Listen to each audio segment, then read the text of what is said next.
Well, folks, we're back again. Round 5, Game 1, where Coomera are taking on Mudgeeraba Redsox. I've got Glenn with me. You're assistant coach this year for Coomera Cubs. Mate, last week you split the series with Coomera Redsox. How'd you guys go mentally? Yeah, Friday night was really good. We were down 7-1 and we came back 9-7, so it was a really great fight back from the boys, especially being a young squad. Shows that we know how to win games and stay in there, and that's the club mentality this year. We're just focused on not giving up. Move into tonight's game. What are your mental, strategic procedures going into tonight? Yeah, same thing. We're not taking any team lightly, and if we get down by 10 or we're up by 10, we're going to play that same brand of baseball that we have for this season so far. So we're just going to keep fighting and fighting and fighting and not give up. Hopefully after 9 innings we have the result. The two Gold Coast teams going at it. So good luck, mate, and all the best. Thanks, mate.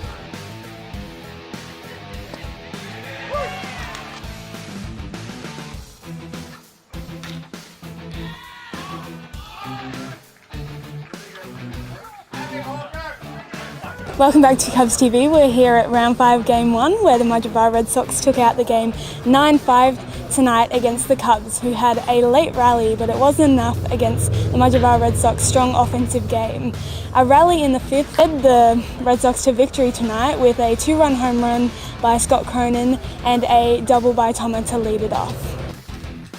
Now I'll pass it to Marcel, who will have a chat with Andrew Azzopardi. Thanks, Georgina. I'm here with Andrew Azzopardi, mate. Well done on the win tonight. 9-5. Taking home the win for game 1 of the 2-game series. Mate, how'd you go in headstrong tonight? What were the thoughts? Mate, new club, young squad, couple of older heads, and the game plan was to sort of stay hot on a roll, and it's exactly what we did, so pretty happy with it. Jumping over to Mudgeeraba Redsox, looking good, mate. Yeah, a little bit thinner, I think, in the red. Mate, what's your goals for this season? What are your plans to attack for the next season? Mate, look, especially knowing me, mate, from the time spent with me, winning is at all costs the end goal. But sometimes it's more about the bigger picture, and with a young squad and a few older heads mixed in, and the borders being closed at the moment, which obviously harms Mudgeeraba from the location where it is at the moment.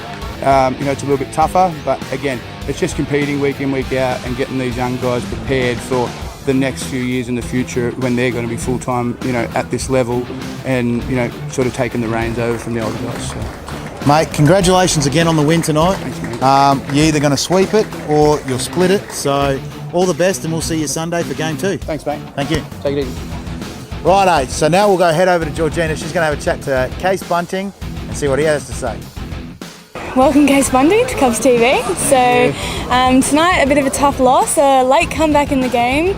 So last week you split your series with a win on Friday night and a loss on Sunday. Are we hoping to split again this weekend? Yeah, that's the plan after going down tonight. So, hats off to Mudgie. Cronin went up there, shoved like he always does, smashed the ball. I think 2/3 of their lineup was hitting and a few had multiple hits. So it's tough when they're all hitting, but we showed a bit of fight, but a bit too late. So we had a couple of the older guys on the mound tonight, a bit of a change from the younger guys that we've been seeing. Yeah, just trying to mix things up a bit. Got Oscar starting on Sunday, give him a start on the bump.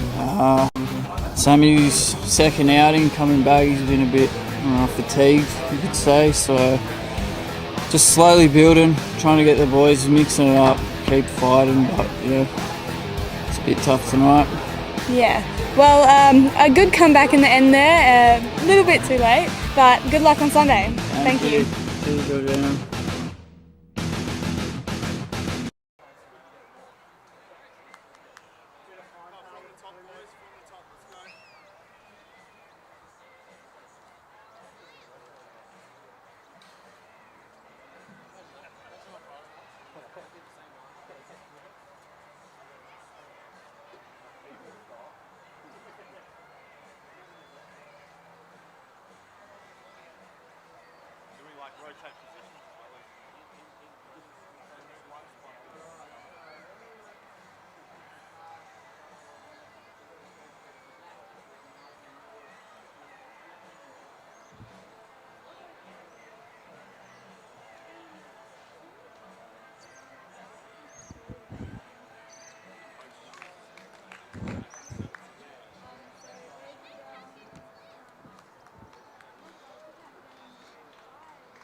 Game time, folks. Let's bang them together and make some noise.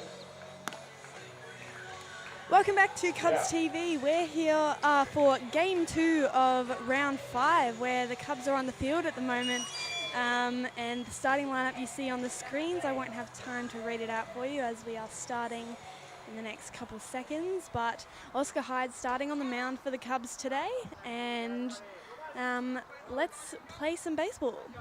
Mudgeeraba Redsox did win on Friday night with a 9-5 game, which was certainly a very strong offensive game from the Red Sox, as they did have two-run home run from Scott Cronin, along with several other strong at-bats from many of their players. So we do have a few difficulties at the moment with audio and things, so if we are a bit behind today, that is why. But a lead-off single there from Langbourne to start the Red Sox off in the first inning. And that'll bring up Toma Faulkner to the plate.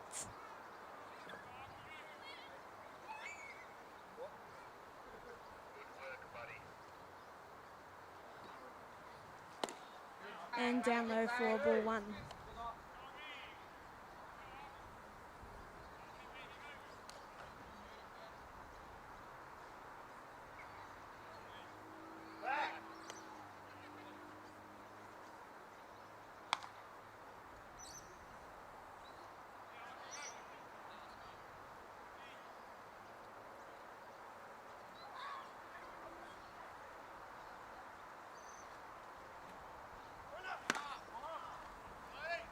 And a caught stealing 2-4 there for a perfect throw for Jesse Barnes from home plate to get the first out of the inning.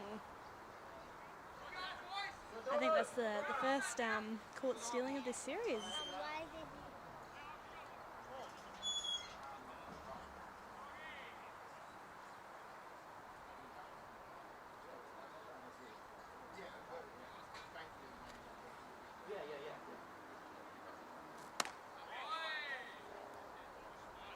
And just high again there for all three.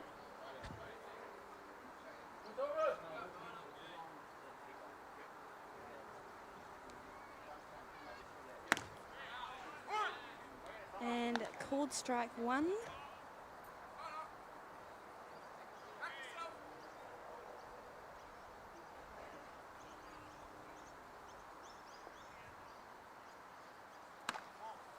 And outside for ball four. And to put Faulkner on first base and bring up Scott Cronin to the plate.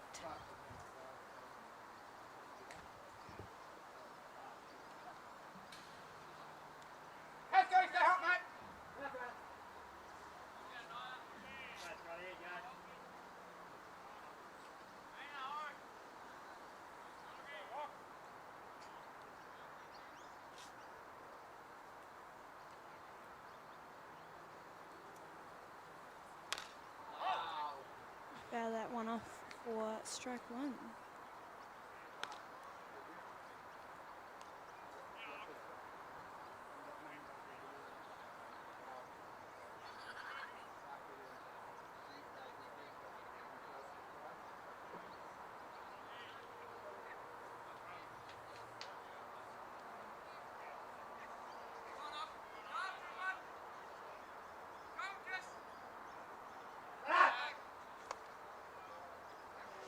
Pick-off attempt there at first base to hold Faulkner.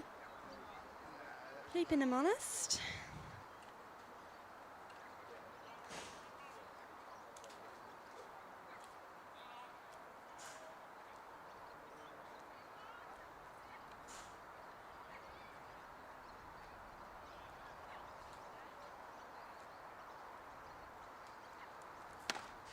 A big swing and a miss for strike two.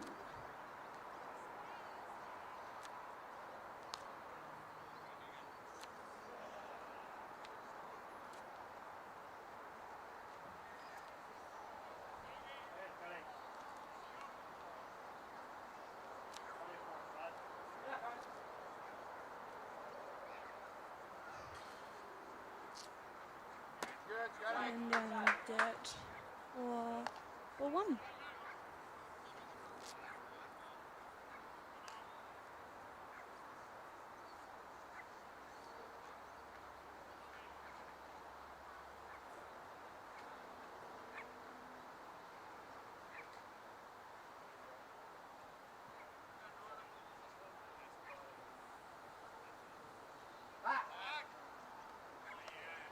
Another pick off there at first base.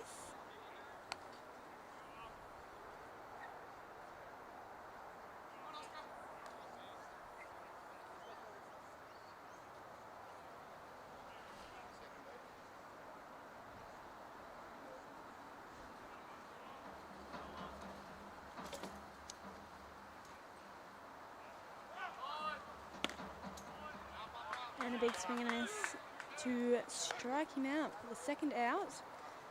And Tomo will advance to second base. Perfect little stolen base there. And that will bring up Louis Griffiths to the plate with 2 outs.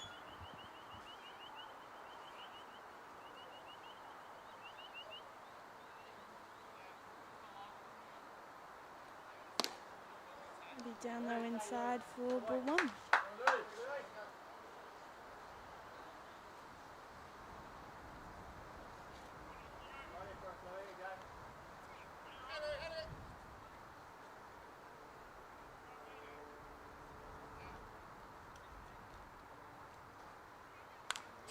And fouled off for strike 1.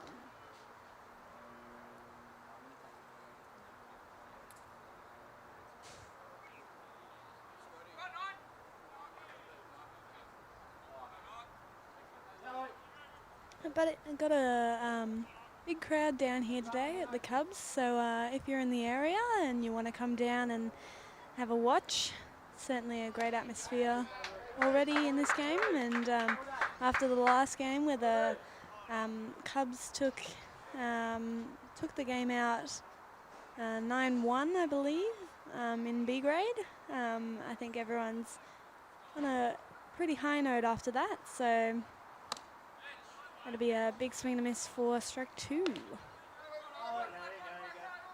Yeah, but if you can't make it, obviously thank you for watching here live.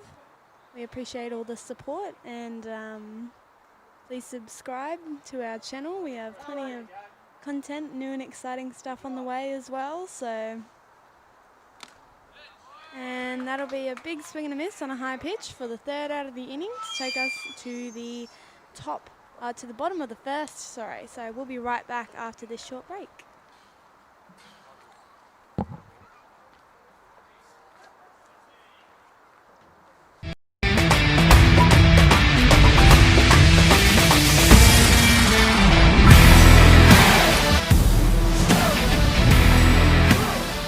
Hi, I'm Sam Hall with the Brisbane Bandits, and when my catcher's not around, I rely on my power nets to help with my training. And the addition of the pads back there really helped me hit my spots.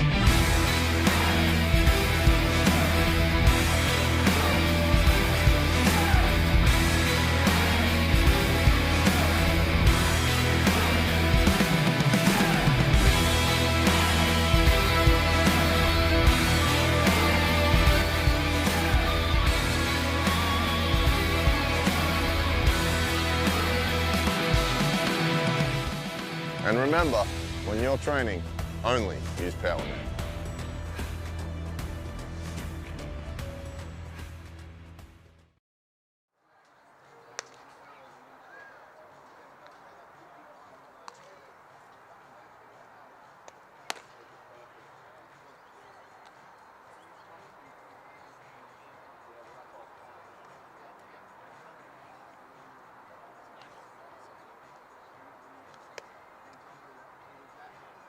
So welcome back to Cubs TV. We're here at the start of the game in the bottom of the 1st, and as we see on our screens, we got the lineup for the Cubs up there. So our top 3, Ian Lee, Nicholas Hawkins and Michael Sharp, will soon take the field to hopefully start off some offense for the Cubs. And I'm just figuring out who we have on the mound for the Red Sox.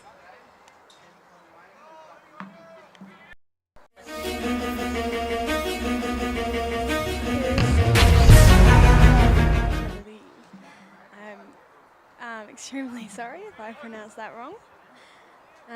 So at the plate now we have Ian Lee to start it off for the Cubs. He will take strike one down low outside.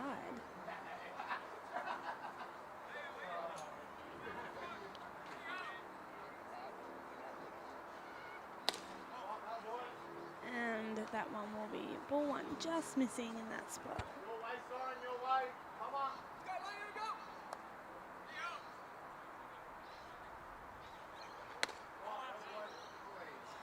And ball two, missing outside again.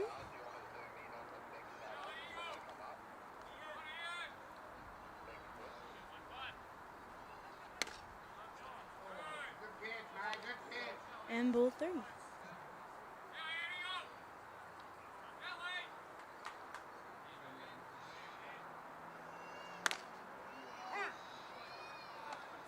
And he will take that one on the inside, the outside corner there, sorry, for strike two. Now full count on the leader for the Cubs.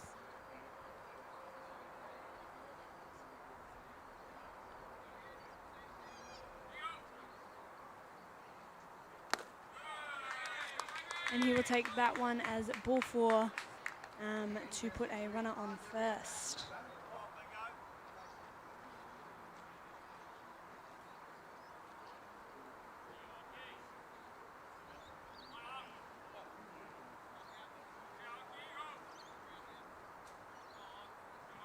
So up to the plate we have Oscar Hyde here, who I thought was going to be Michael Sharp as a DH, but obviously the lineup has changed since we received it. And Oscar Hyde is at the plate for himself. So he'll take that as strike one on the outside edge. And a pick off to first won't be in time on Ian Lee.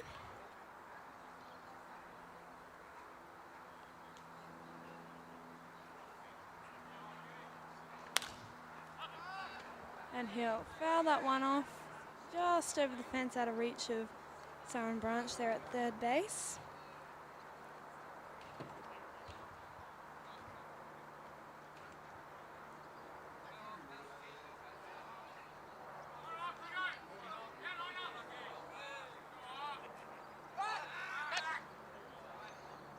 Another pick-off, which will also not be in time.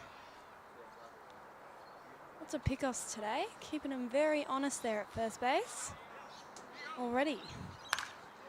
And it will be another foul ball, just late on that pitch, I believe. And it was also a little bit outside.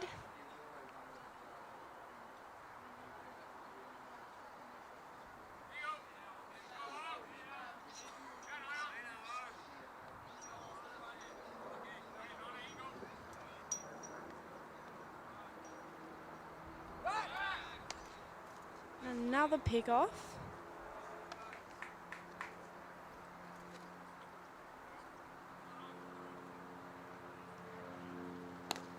That pitch will be outside for ball one.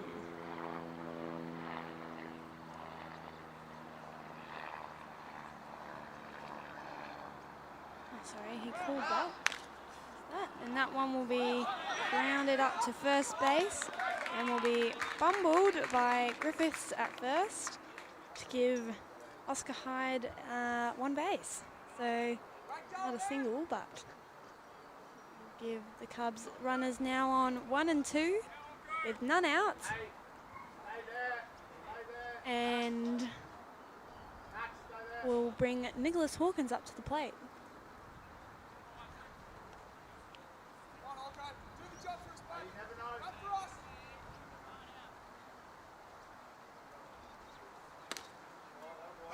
Pitch will be called on the lower part of the zone for strike one.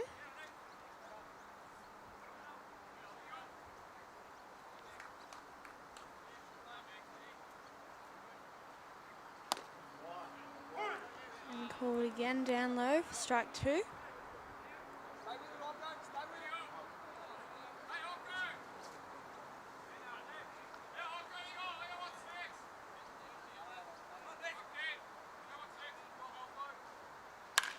That one will be grounded into the hands of Branch at third base, who will throw to first to make the double play.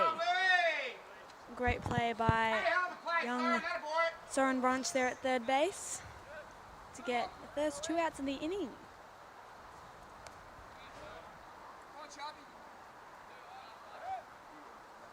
That will now leave only 1 runner at second base and bring Michael Sharp up to the plate.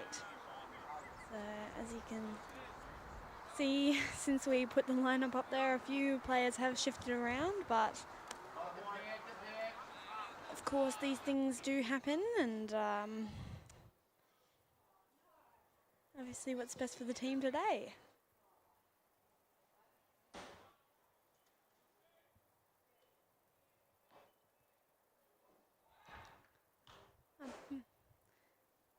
Great move there by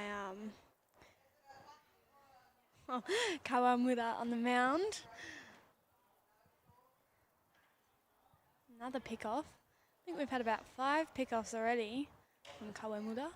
And that one will just drop in over the head of Cronin at second base, and the Cubs will send Oscar Hyde home. And that will be a RBI single for Michael Sharp. And a bit of a 2-out rally starting up here for the Cubs.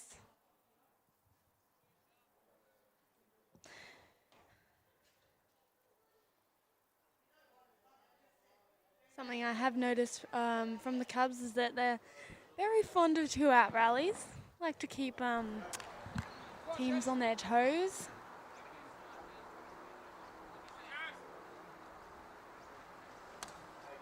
Gonna be down low for ball 1.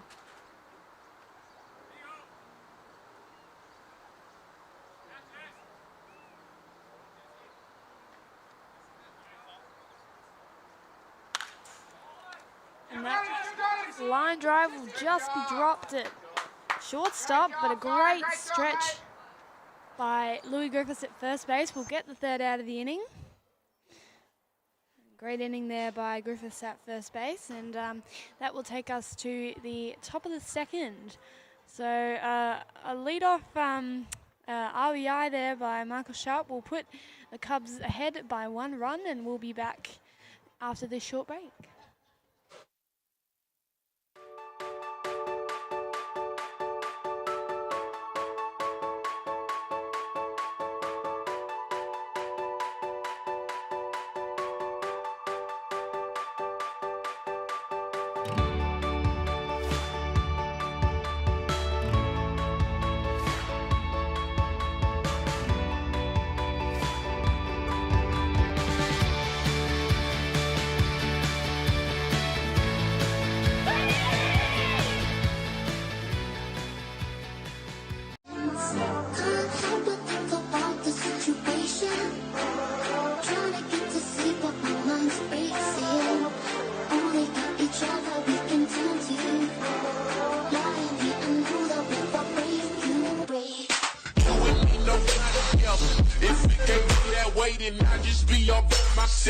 I love the way you stay away from me, you make me melt. Those nights you used to come and stay with me, were playing in my memory. It's no such thing as misery. That's so kind of way you only talk, the way you leave your mouth, just can't break you from my thoughts.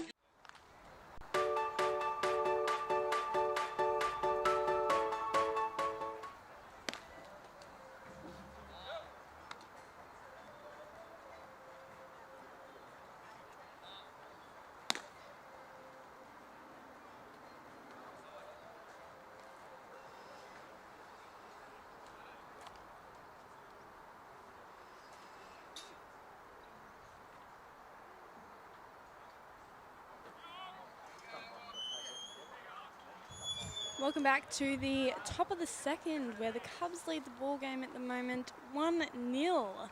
A good start compared to what they had on Friday night. So a much much better improvement, and we see Andrew Azzopardi at the plate, who we saw in our game recap earlier, getting interviewed by Marcel. Take the first pitch down the middle for a strike.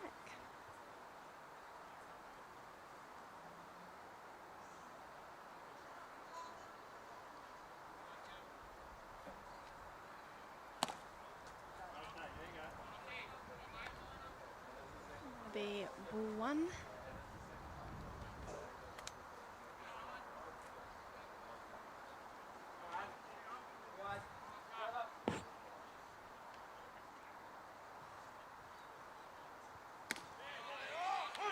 And that'll be called pitch for strike two.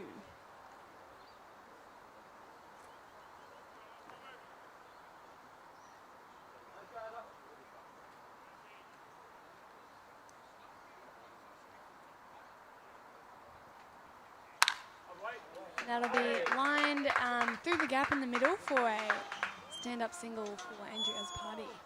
Great lead-off piece of hitting there.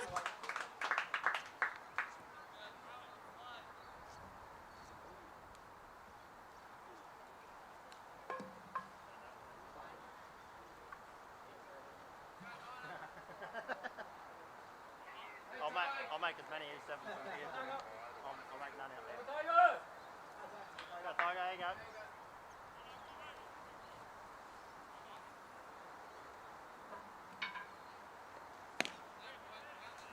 That pitch will be down low outside for ball one.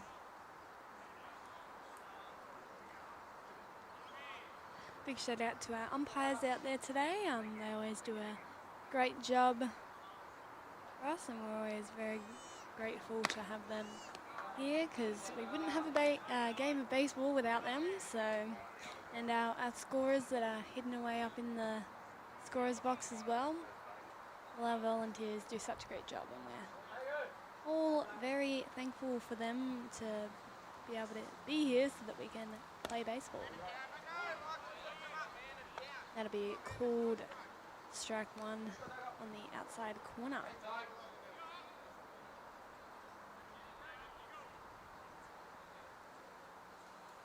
So at the plate here we have Toronosho Azuma, and he will take that second pitch outside again. Strike two, count of 2-2 now. None out and a runner on first.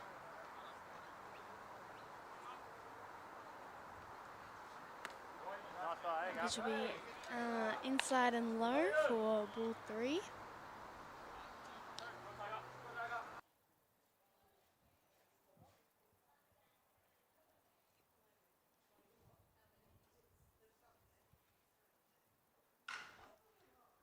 And that ball will just go over the head of Oscar Hyde, but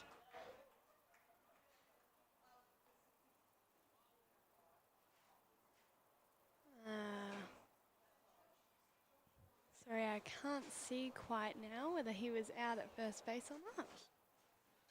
Oh no, he was, so that'll be the first out of the inning, and a runner on two now.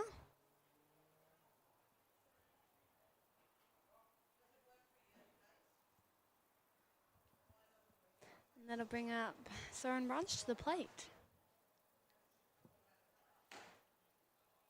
And that'll be high for ball one.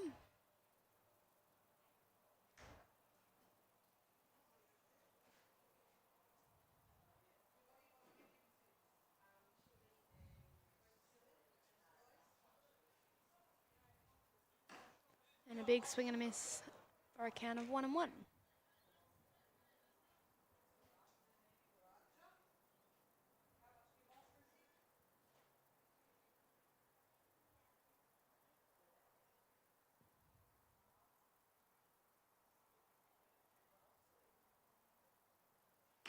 And another big swing and a miss for strike two.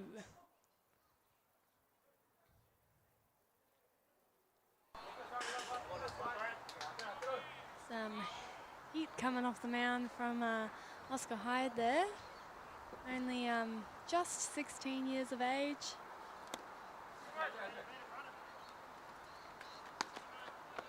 That'll be a K 2-3, as they say in the scorer's shed, for the second out of the inning, keeping the runner held at bay at second base. That'll bring up Sean Morris to the plate.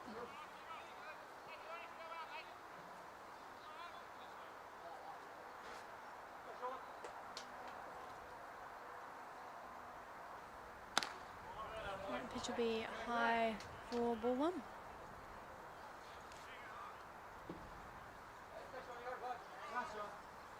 Got a couple technical issues at the moment, so sorry we're stuck on the same camera, but one of our other cameras is running out of battery, so big shout out to Marcel, who's running around right now trying to get everything fixed. Holding his kids in his arms as he does so.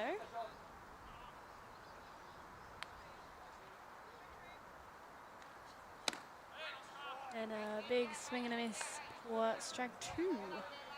That'll bring the count to 1-2.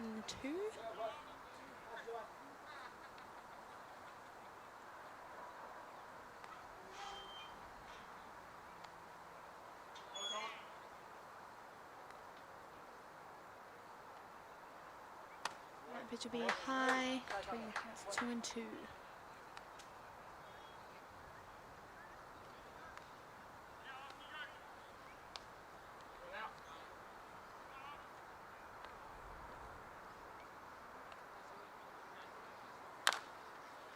Will be just fouled off for to keep the count at 2-2, sorry.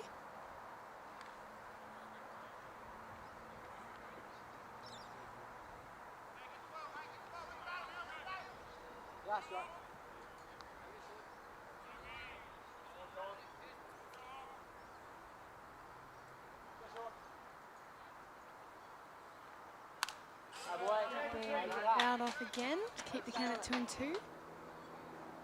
There we have our camera back in action now.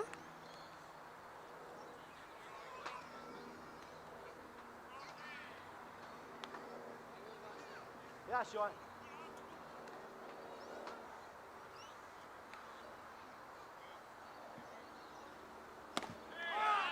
And that'll be called strike 3. High and outside to end the top of the second. And that'll take us into the bottom of the second right after this short break.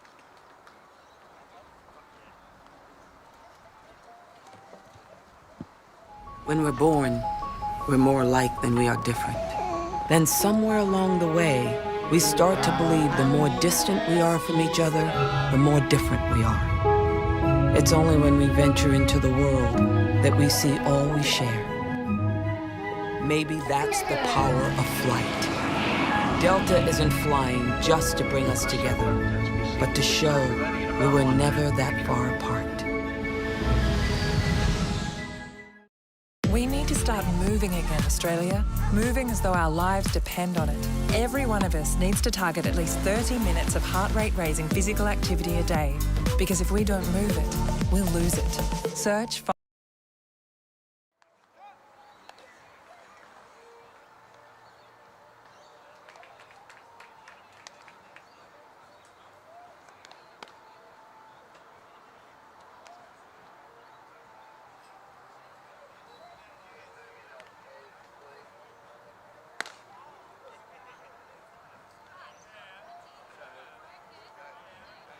Welcome back to the bottom of the second. We see on our screens Adrian Perrin, who's one of the assistant coaches, and a big shout out to his dad, whose birthday it was on Monday. So big happy birthday for them. So back to the game, we have Riley Ford at the plate now, who will line that first pitch into the hands of Toma Faulkner at shortstop for the first out of the inning. A quick one up, one down play there for the Mudgeeraba Redsox.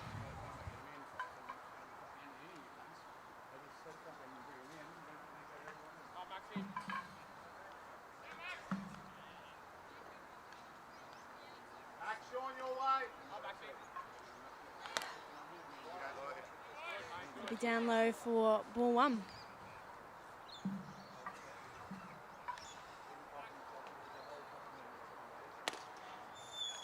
And outside for ball two.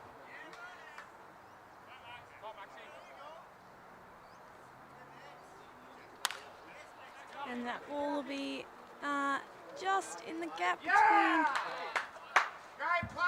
second and short and third, but a great play there again by Toma Faulkner for the second out of the inning.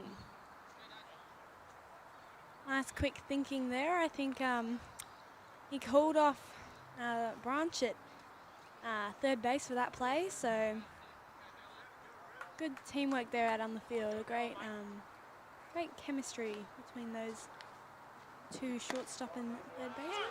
And that'll bring up Dylan Sipple to the plate with 2 outs now and no runners on. That'll be down low outside for ball one.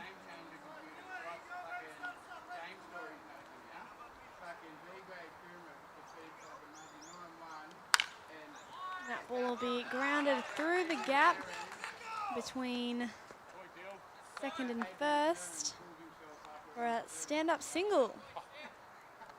The lead off with 2 outs for the Cubs.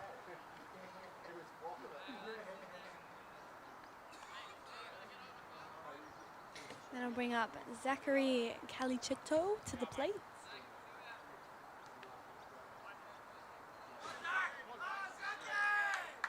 Two outs and a runner on one. And that'll be ball one. Ball one.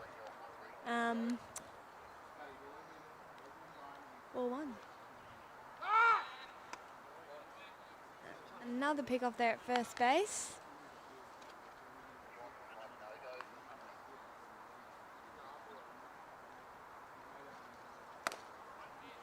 And caught on the outside edge for strike one.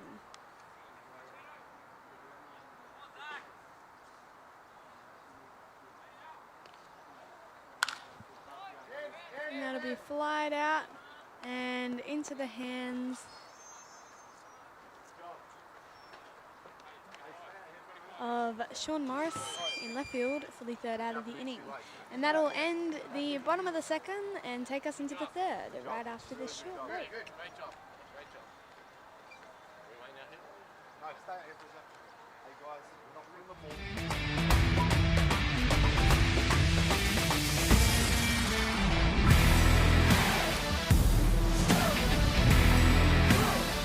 Hi, I'm Sam Hall with the Brisbane Bandits, and when my catcher's not around, I rely on my power nets to help me with my training. And the addition of the pads back there really helped me hit my spots.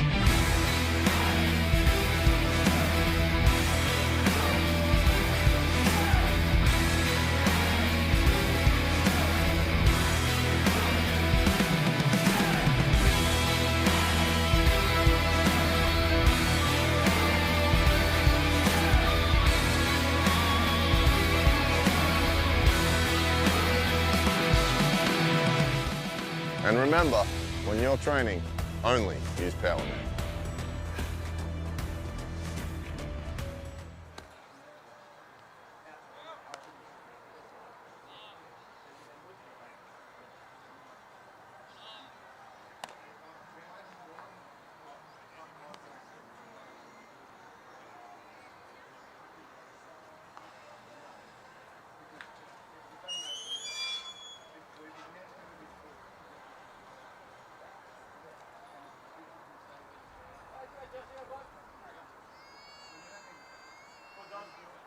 Welcome back to the top of the third, where we see the Cubs leading the ball game 1-0. And Joshua Paolo is at the plate for the Mudgeeraba Redsox and will swing for strike one.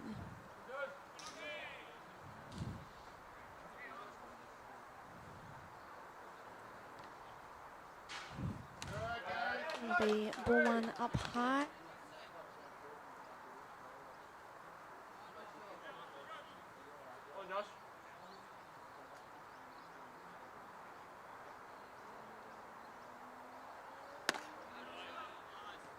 And another swing for strike two. Count of 1 and 2 now.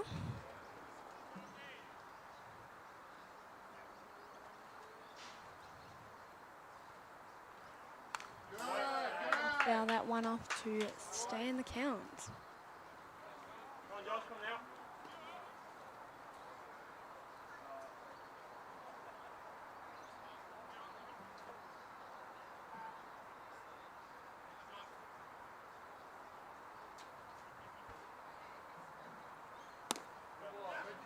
Check swing in that one.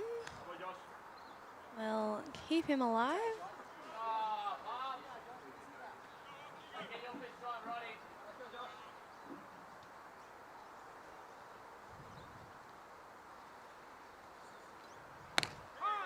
That'll be called strike 3 on the inside for the first out of the inning for the Cubs. Great pitch there by Oscar Hyde to shut down Paolo at the plate. And that'll bring up the top of the order again for the Red Sox with Max Langborn up to the plate.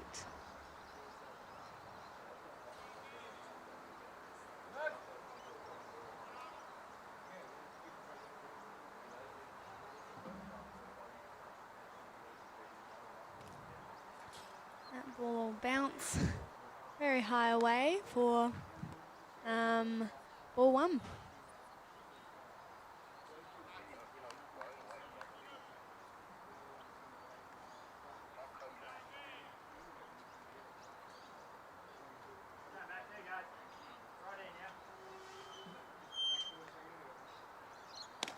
Be high for ball 2.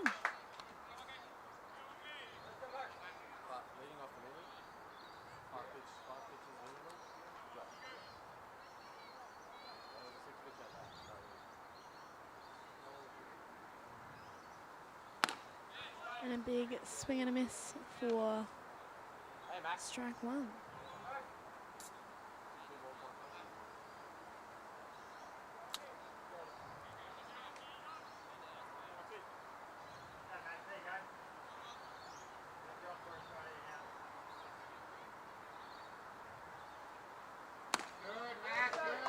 And ball 3 high outside.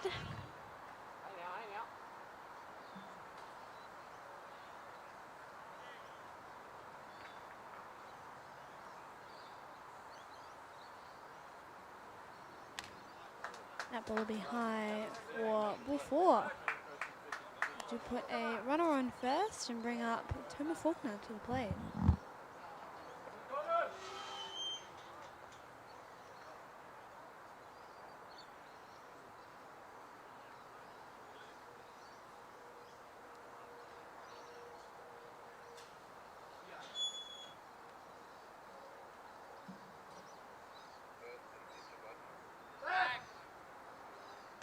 And another pick off to first. I'd like to know how many pickoffs have happened this game. It'd be quite interesting already to see.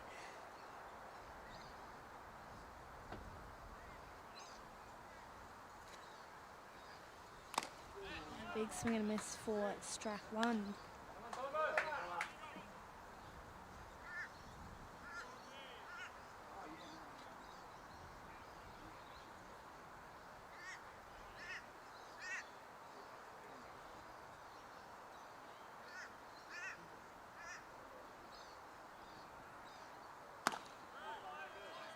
Just high for ball 1. Oscar Hyde doing a terrific job on the mound for the Cubs with 5 strikeouts already this game.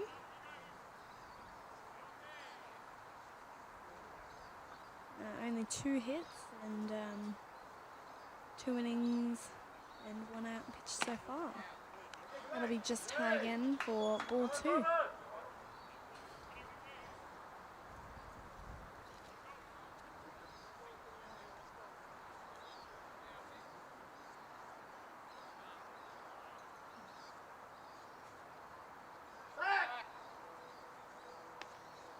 Ball picked off once again.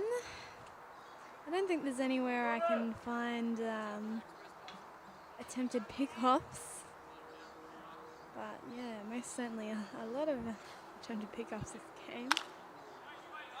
be fouled off for strike 2, bringing the counts 2-2.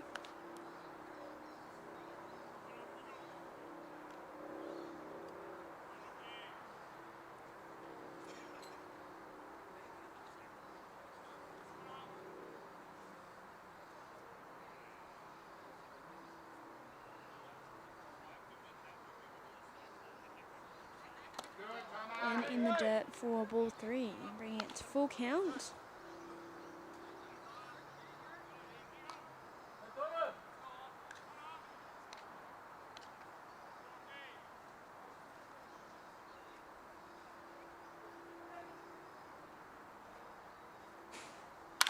And that ball will be grounded into the hands of Ford at third, who will fumble it and hold it to erase one error leading to another.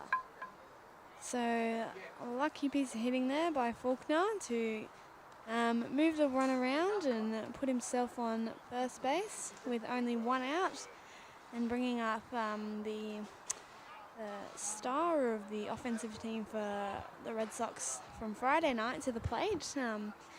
3 hits Cronin had on Friday night, with one of them being a home run, and I think he had 3 RBIs as well, so certainly a great offensive game for him on Friday night.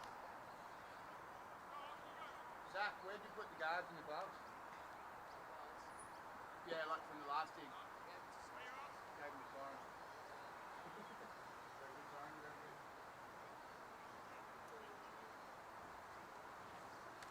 In the dirt for ball 2.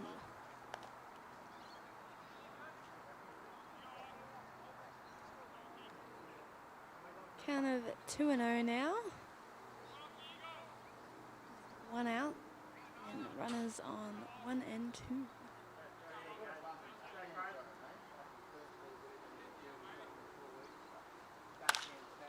Will be grounded down the third base line for strike 1.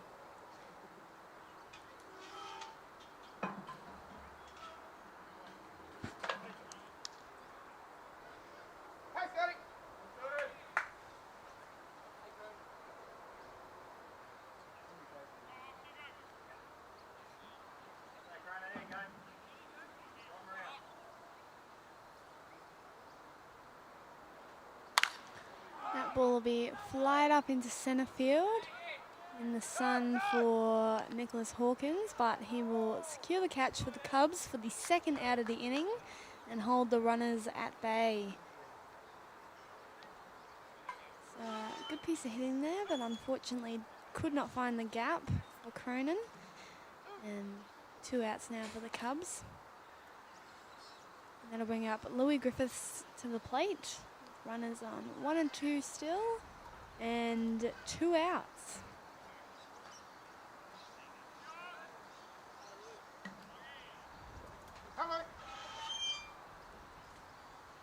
And he'll take that first pitch on the outside for strike 1.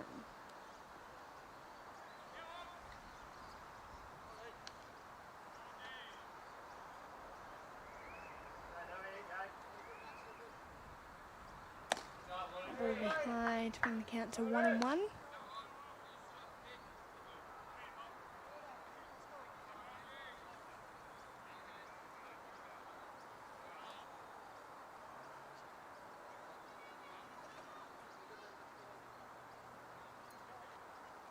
And in the dirt for ball 2 will advance the runners on a pass ball.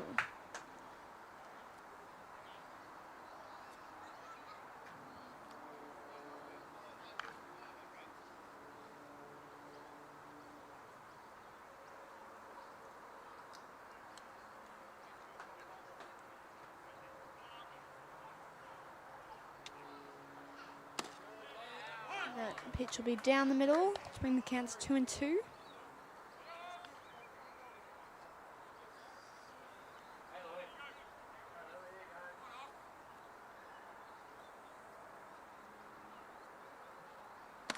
And a big swing and a miss to end the top of the third. That will take us into the bottom of the third with the Cubs still leading the ball game 1-0. And it will be right back after this short break to see what happens next.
Welcome back to the bottom of the third, where we see the Cubs still leading the ball game 1-0. Oh,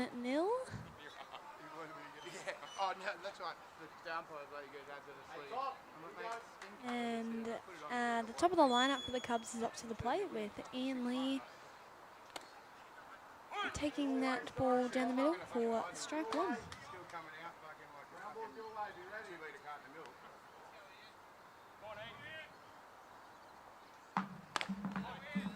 That ball will be high for ball one.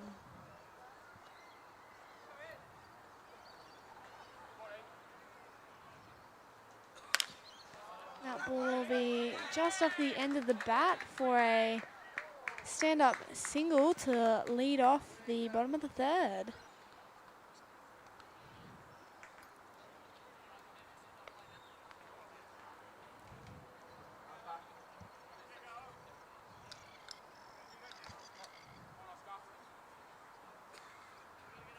To bring up Oscar Hyde to the plate now with a runner on one and run out.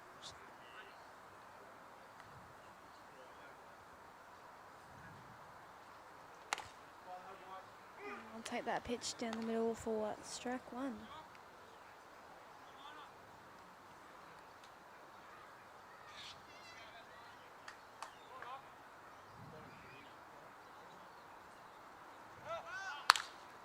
That ball will be flied up high out into right field. Won't be caught. And Oscar Hyde will get the stand-up double.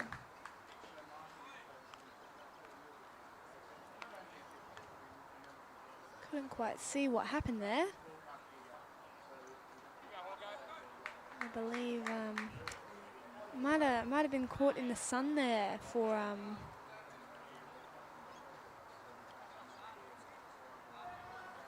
Josh Paolo in right field. So with two runners now in scoring position and none out, Nicholas Hawkins is at the plate for the Cubs and will take that pitch high inside for ball one.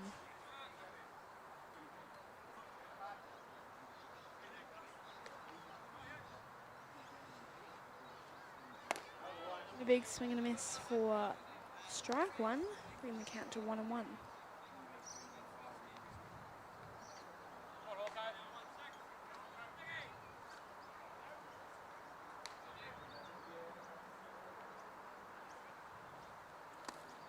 That ball will be in the dirt for ball two.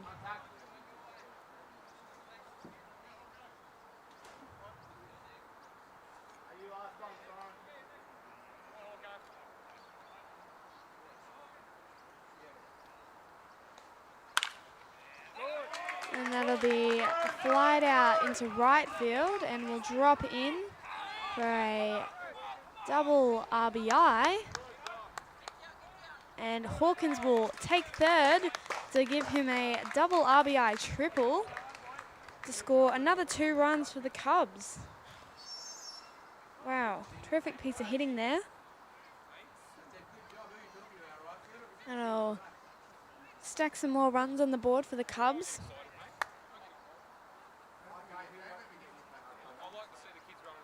I think after Friday night and their late rally, I think they've really switched up for the better today. Early on in the game, getting those runs. That'll be ball 1 outside on Michael Sharp at the plate. So still with none out, and Hawkins now on third.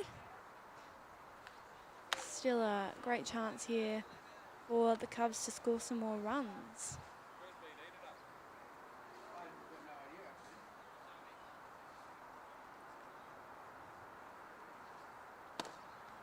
Down low outside for ball 3. Count of 3-0 now.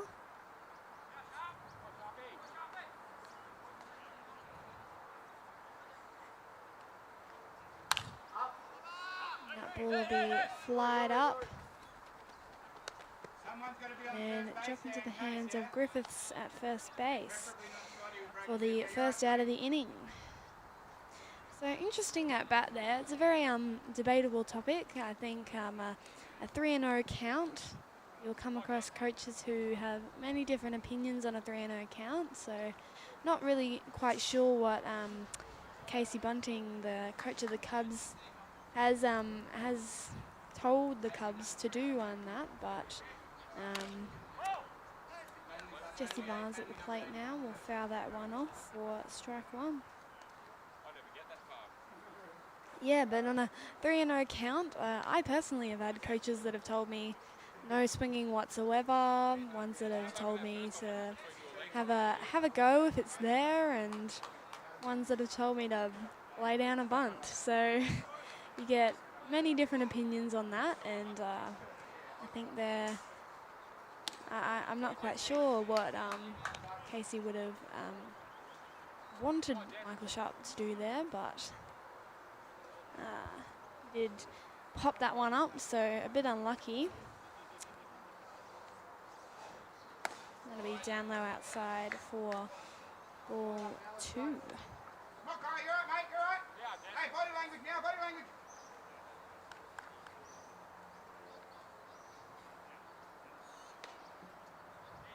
Count of 2-1. Hawkins still on third with only 1 out. Going to be swung on and missed for strike 2.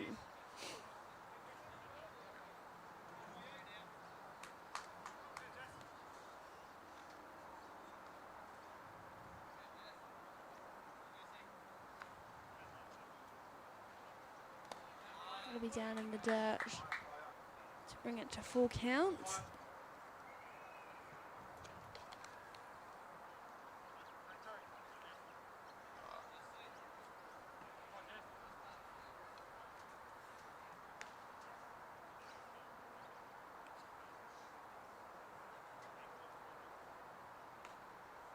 Full count now, and the pitch will be lined into the hands of Tomer at shortstop.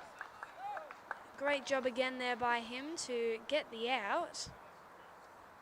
He did. He had, I think, 2 line drives that he stopped on Friday night. So a big range there at shortstop with Tomer. And now 2 outs, still with Hawkins on third. And that ball will be down low outside for ball 1.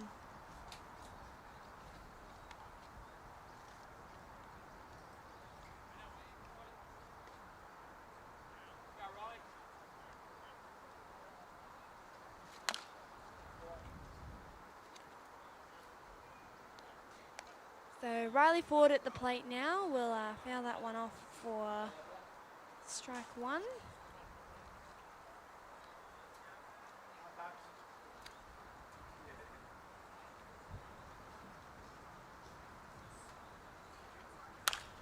He will ground that one into the hands of Branch at third base, who will make the play at first for the 3rd out of the inning. So that will end the third as the Cubs put 2 more runs on the board to extend their lead to 3-0. We'll be right back after this short break.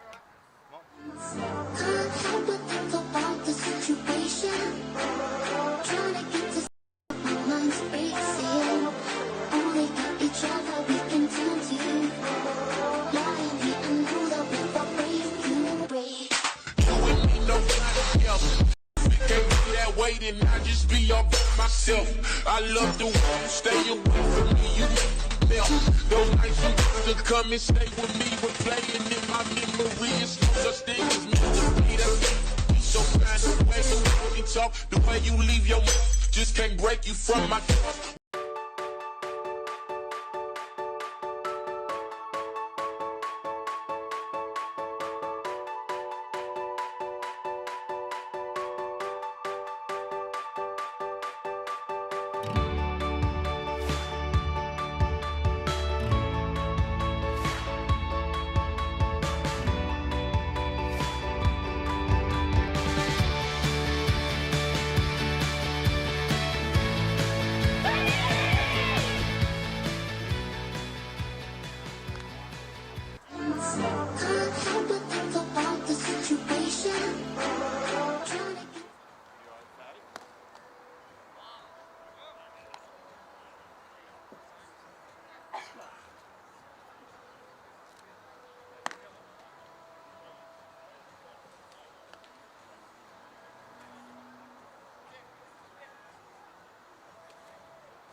Welcome back to the top of the fourth, where we see Dylan Sipple has replaced Oscar Hyde on the mound. So Oscar Hyde did a great job this game. It's one of the youngins. I think they do have a cap. It's unfortunate, but he did end up with 6 strikeouts in his 3 innings. So that's averages out to 2 strikeouts an inning. So that's pretty good, if you ask me. And Dylan Sipple hasn't pitched in a while in A grade, but he's on the mound now for the Cubs. So Andrew has a party at the plate for the Red Sox with 2 balls, no strikes. I'll take that pitch outside for ball 3.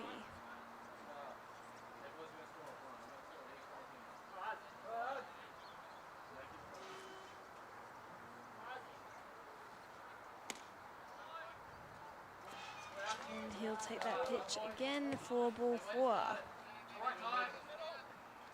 So put him on first base with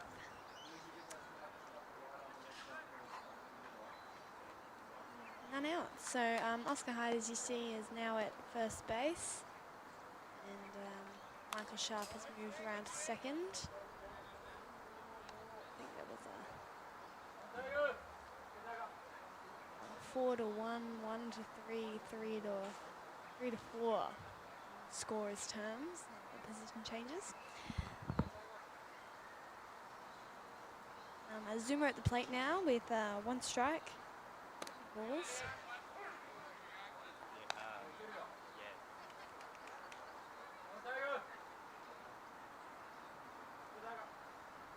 He called for strike 2. Now with 2 strikes. That ball will be outside for ball 1.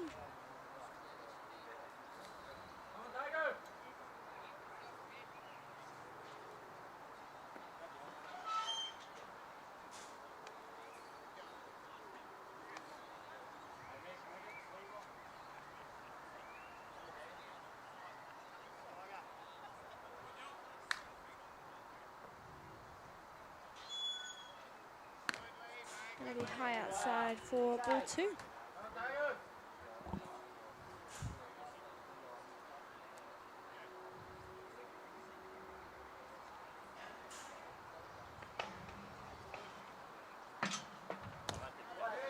down low inside for ball 3. Full count now.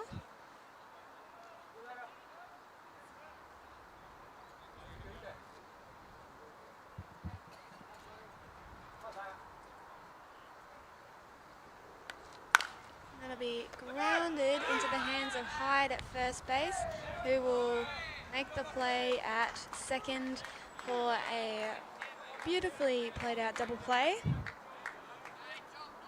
That will clear the bases for the Cubs and bring up Soren Branch to the plate.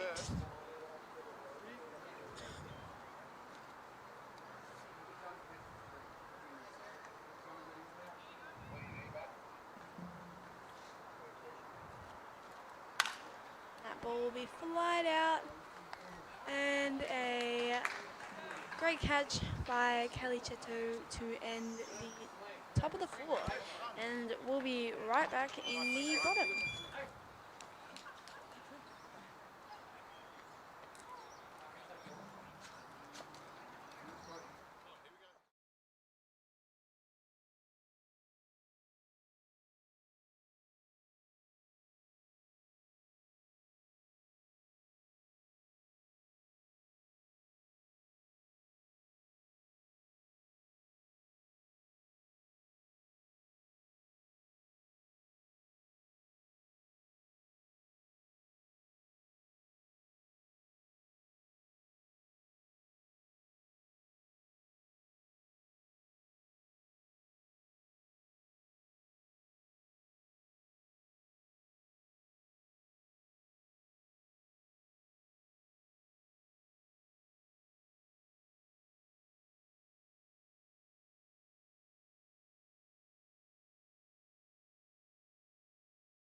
Welcome back to the bottom of the 4th, where we see the Cubs still leading the ball game at a score of 3-0 now after putting on 2 runs last inning and holding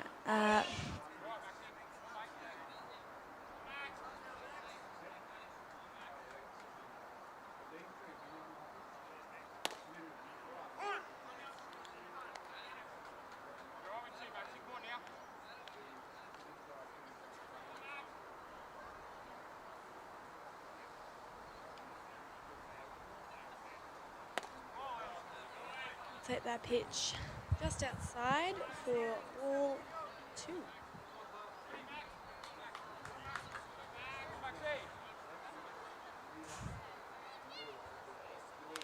Now foul that one off for strike 2 to bring the count to 2-2. Still with none out.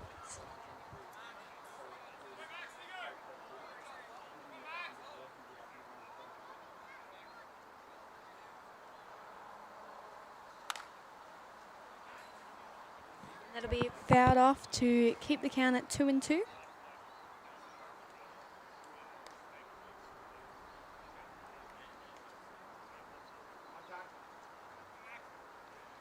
get after him, mate.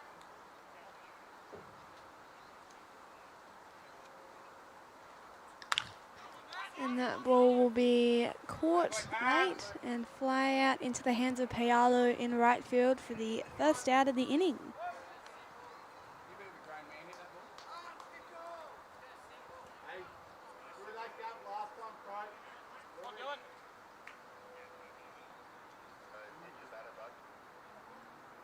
And that'll bring up Dylan Sipple to the plate, the pitcher now for the Cubs. And called down low outside for strike one.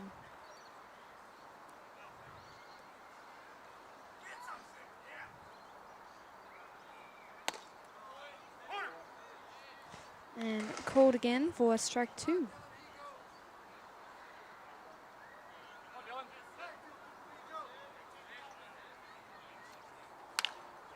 That ball will be flied up and just missed over there down the first base line by Louis Griffiths, and will keep Sipple in the count.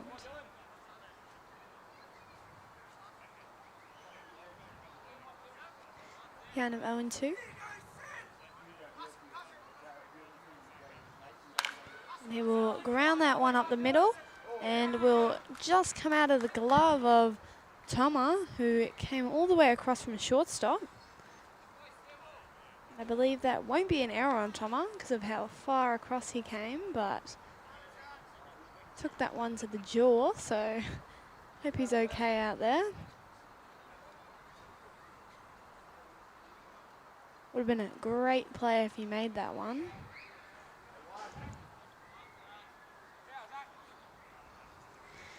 So a runner now on one with one out, and Zachary Calicetto at the plate, who will try to lay down a bunt, but will foul that one off for strike one.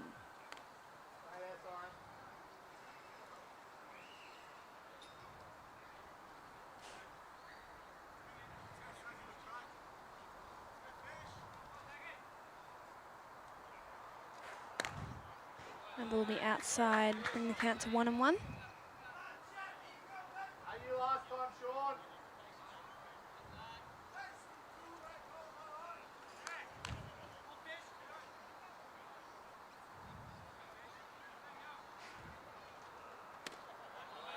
And down again for ball two.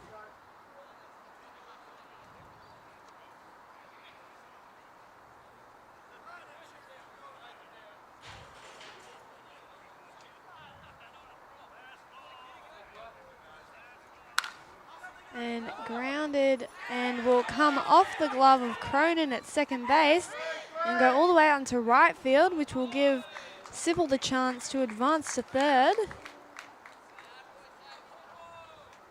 That'll be an error on the second baseman, but we'll put runners on 1 and 3 for the Cubs. Still with one out. And the top of the order with Ian Lee stepping up to the plate.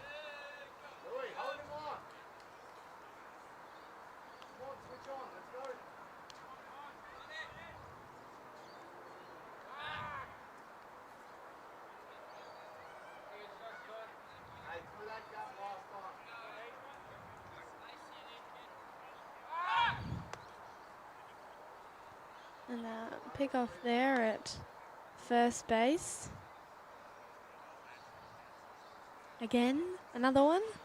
Lots of pickoffs in this game. And not just from the Red Sox, but coming a fair deal from the Cubs as well. And another one there.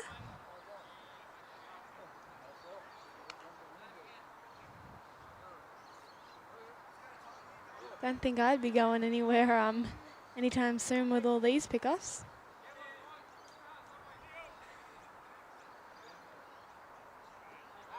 And again.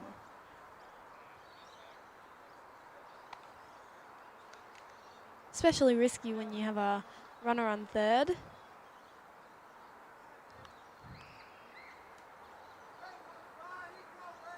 I was always taught coming up, and the bunt will attempt, Ian Lee will attempt to lay a bunt, but that one will foul off for strike one.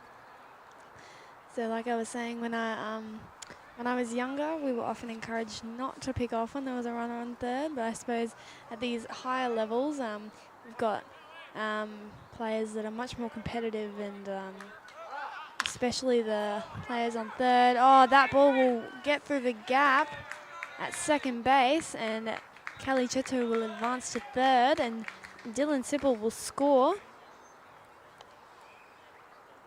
And runners once again on 1 and 3 with 1 out. So that'll be a RBI single for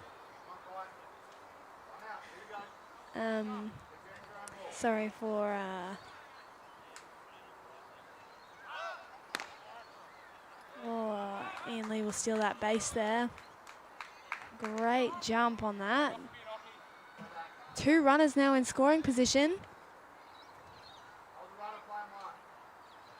with still only 1 out.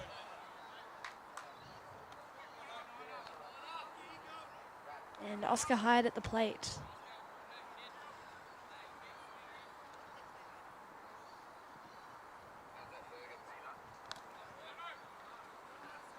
Good block behind the plate there to hold the runners at bay.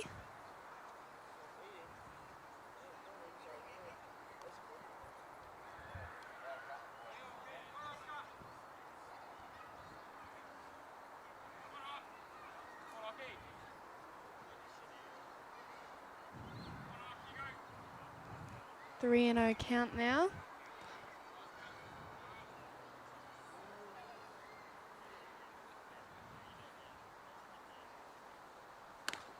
And that ball will be called on the outside edge for strike 1.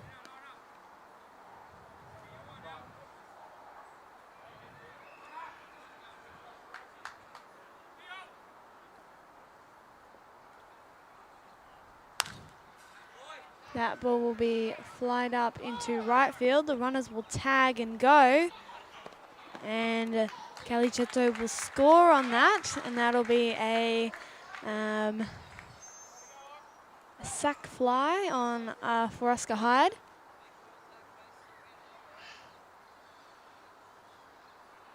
And will advance and lead to third to put another runner in scoring position.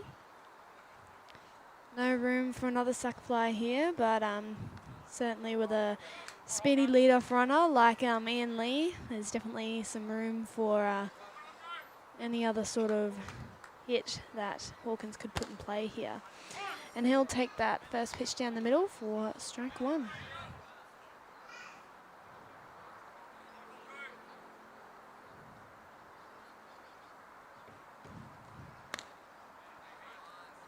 That'll be inside for ball 1.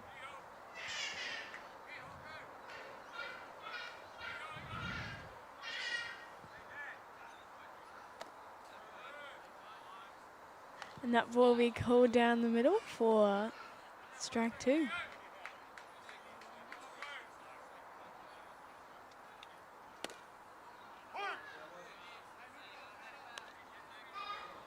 And sorry, that ball will be called for strike 2.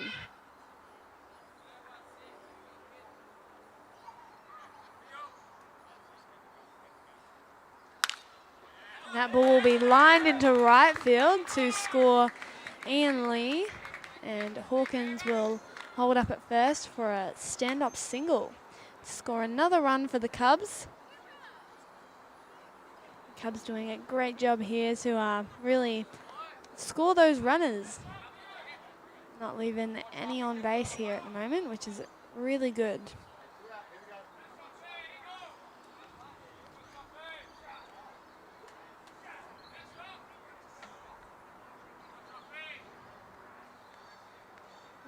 Scoring runners is really how you win baseball games, so they're doing a great job of that at the moment. And that ball will fly into right field, right down the line, and will hit the fence on one hop. Sharp will hold up at second, and Hawkins will score from first. So another great piece of hitting there to score another runner and bring the score to 7-0.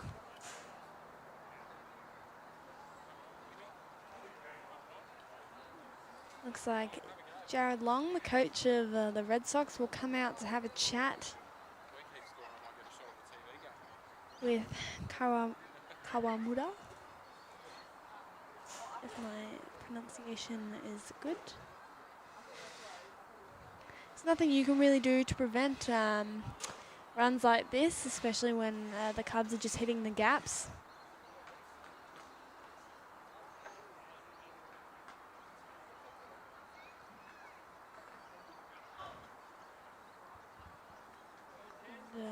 He'll stay on the mound for now, and Jesse Barnes will step up to the plate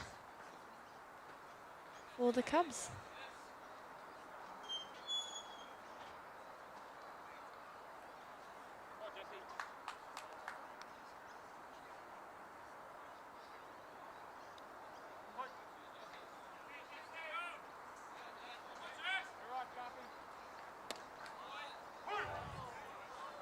And called strike one down low outside.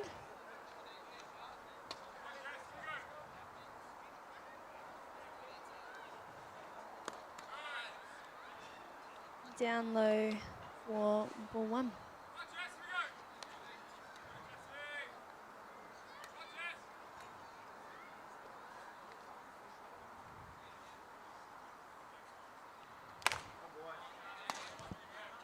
And they are tipped for strike two.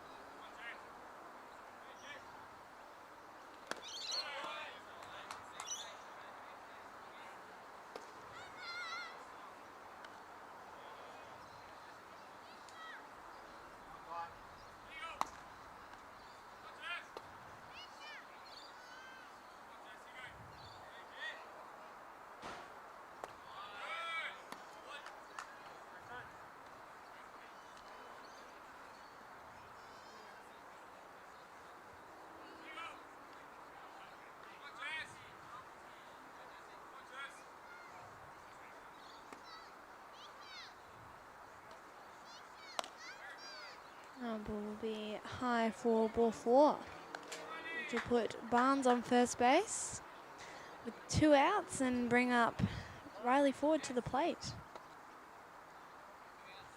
Runner for catcher out there for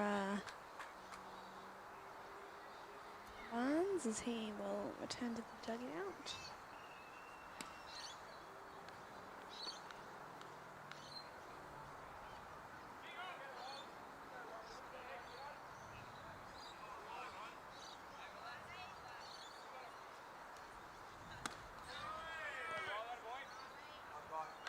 It'll be ball one. Called strike one on the outside edge.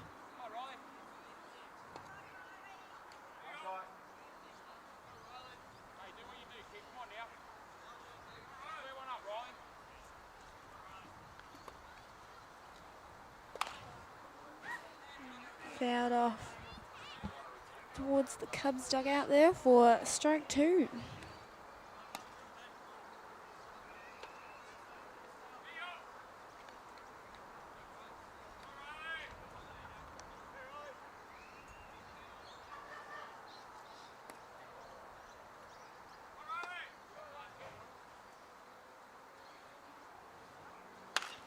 That ball will be flied into the hands of Faulkner at shortstop to end the bottom of the fourth.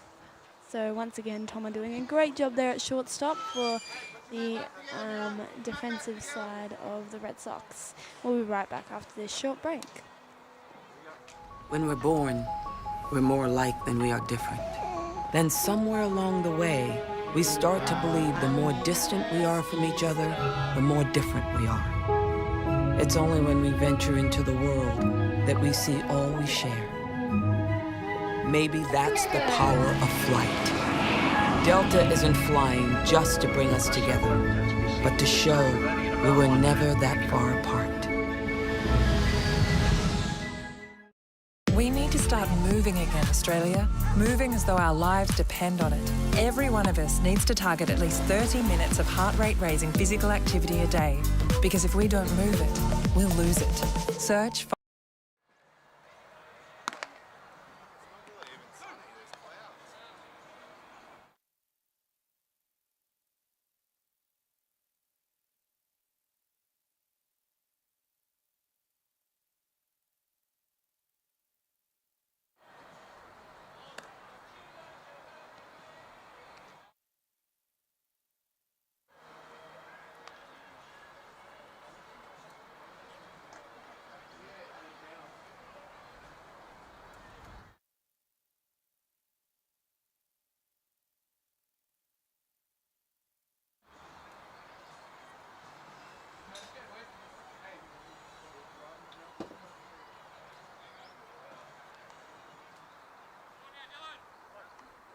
Welcome back to Cubs TV. We're here in the top of the fifth where the Cubs lead the ball game 7-0 after a strong offensive inning last inning, scoring 4 runs and hitting the gaps really was the key to that. So Dylan Sipple on the mound for the Cubs, still in relief of Oscar Hyde. And he will strike out Sean Morris for the first out of the inning and bring up Josh Payalo to the plate.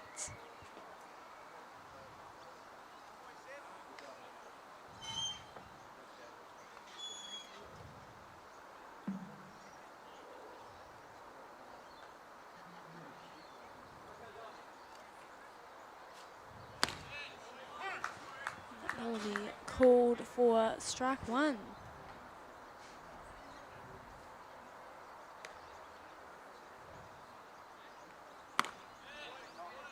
Big swing and a miss for strike two.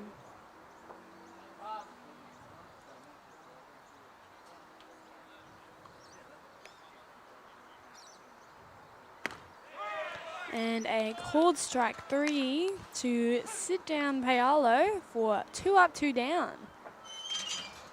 Great start of the inning by Dylan Sipple.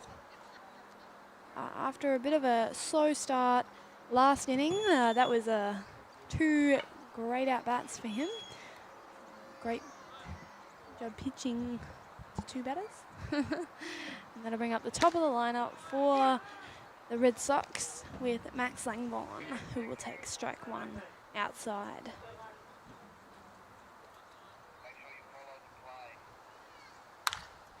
And that ball will be flied up into the infield. And Ian Lee will call it at shortstop for the 3rd out of the inning. A great defensive inning by the Cubs with 2 strikeouts for Dylan Sipple and great catch there by Ian Lee to end it. So we'll be right back in the bottom of the 5th to see what they can do offensively.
Welcome back to the bottom of the fifth, where we see the Cubs still leading the ball game with 7-0, and that ball will be grounded by Max Dempsey and be the first out of the inning with a perfect play from Toma at shortstop.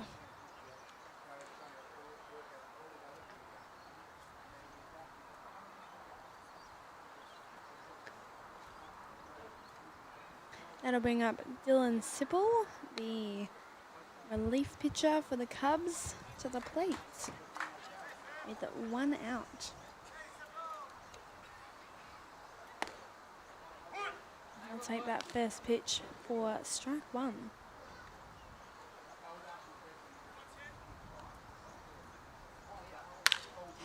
That ball will be flied out into right field, to second base, and be perfect 4-3 play for the second out of the inning. 2 up, 2 down so far for the Red Sox, and we'll bring up Zachary Calicetto to the plate for the Cubs. But before that can happen, looks like we've got a pitching change on the mound.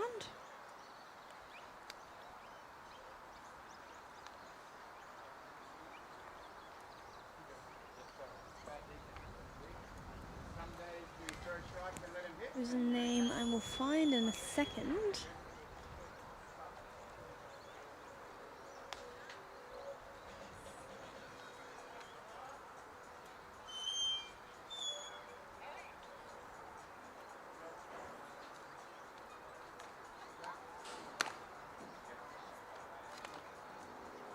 While we have this short break, I do thank you all for watching and urge you all to subscribe to our YouTube channel. We're obviously building up our, portfolio at the moment, and hopefully we'll have lots of more exciting baseball stuff coming very soon. So if you subscribe, you can get all the notifications about whenever we go live with games and whenever we post our recaps up there. So plenty of fun and exciting stuff on there to see.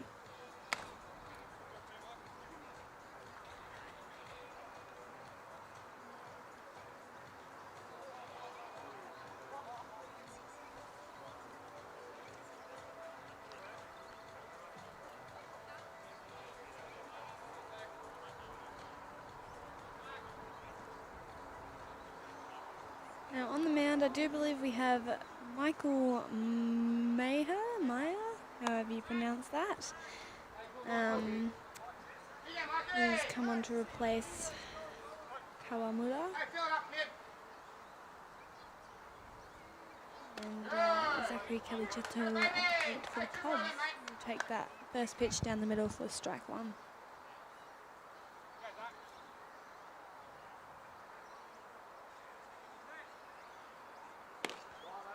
And that'll be strike 2 on the outside edge.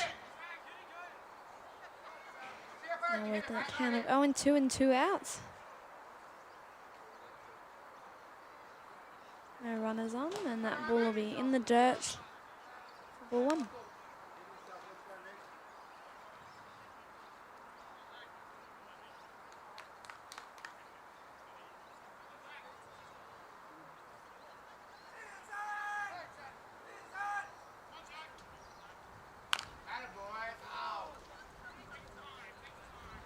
And he'll foul that one off into his leg.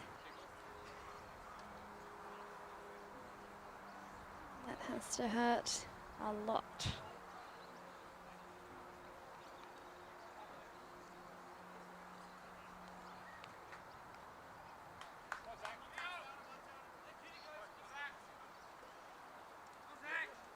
Still a count of 1-2.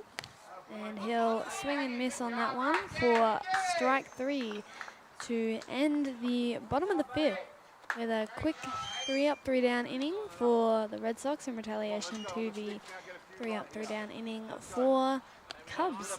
So we'll be right back after this short break to see what the Red Sox can do.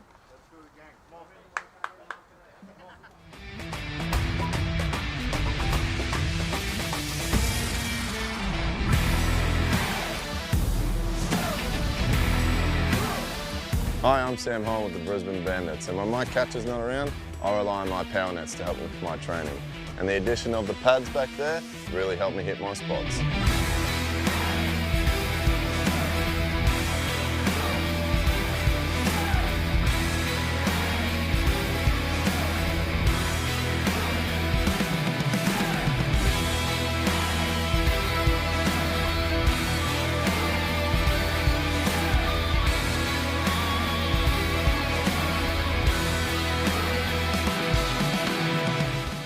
And remember, when you're training, only use power net.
Welcome back to the top of the sixth, where the Cubs are still leading the ball game and a score of 7-0 now.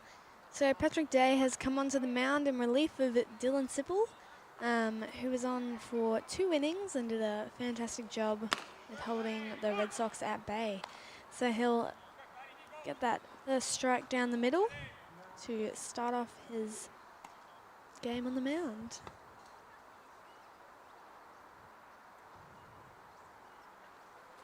That'll be a big swing and a miss for strike 2.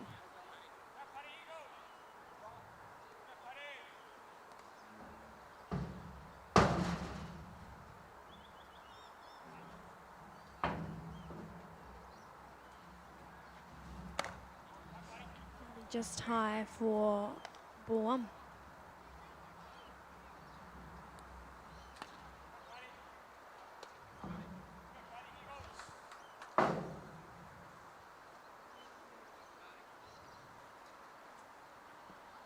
And a big swing and a miss for strike 3 to shut down Thomas Faulkner and get the first out of the 6th. That'll bring up to the plate Scott Cronin.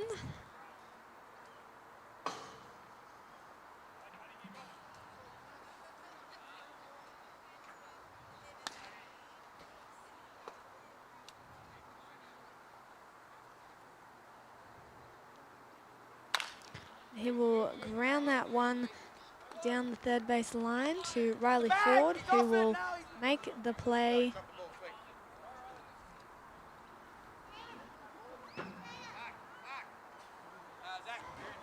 At first base.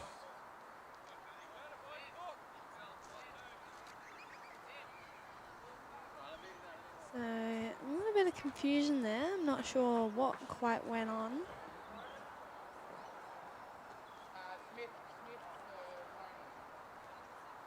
No, so he's not out, but Cronin will come off the field. Hey, check that ball. Might be egg.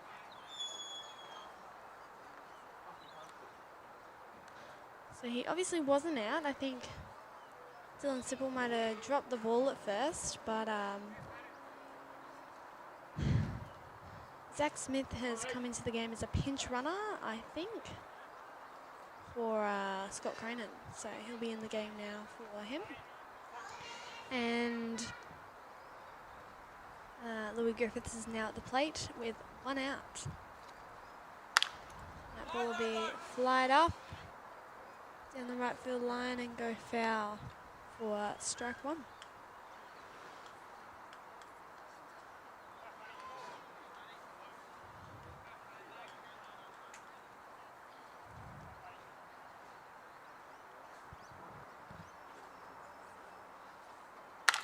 That ball will be grounded into the hands of Michael Sharp at second base, and the out at second will be made, but the ball would just get past Dylan Sipple at first, and that will keep Louis Griffiths at first on a fielder's choice. But with 2 outs now, and only a runner on 1, Andrew Azzopardi will step up to the plate.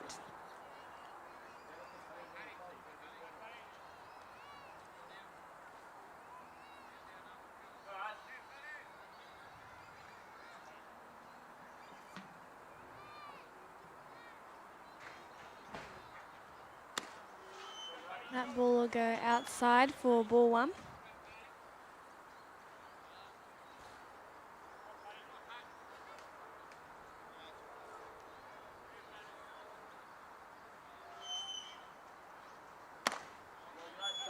And that'll be outside for ball 2.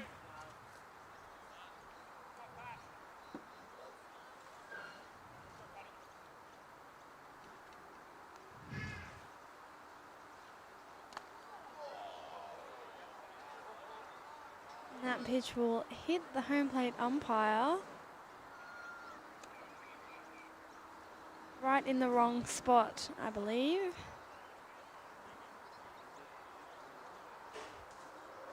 So we'll take a quick break just now because I think it's going to have a couple minutes to recover after that. It's certainly something you don't want to experience, especially with someone who has experience like Patrick on the mound. Even in the junior leagues, that that hurts umpires quite a lot. So you can imagine when you're in a game like this in Div 1, when you've got grown men throwing the ball, it hurts quite a bit. And there is almost nothing they can do about it. They're just gonna hold their heads high, and we applaud all of our umpires for doing that. So once again, a big shout out to all our umpires and scorers who quite literally make the game run. Yeah, there we go, Michael Cummings at the plate. Count of 3-0.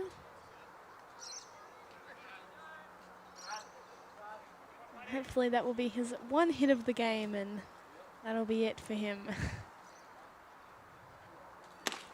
That pitch will be down the middle for strike 1.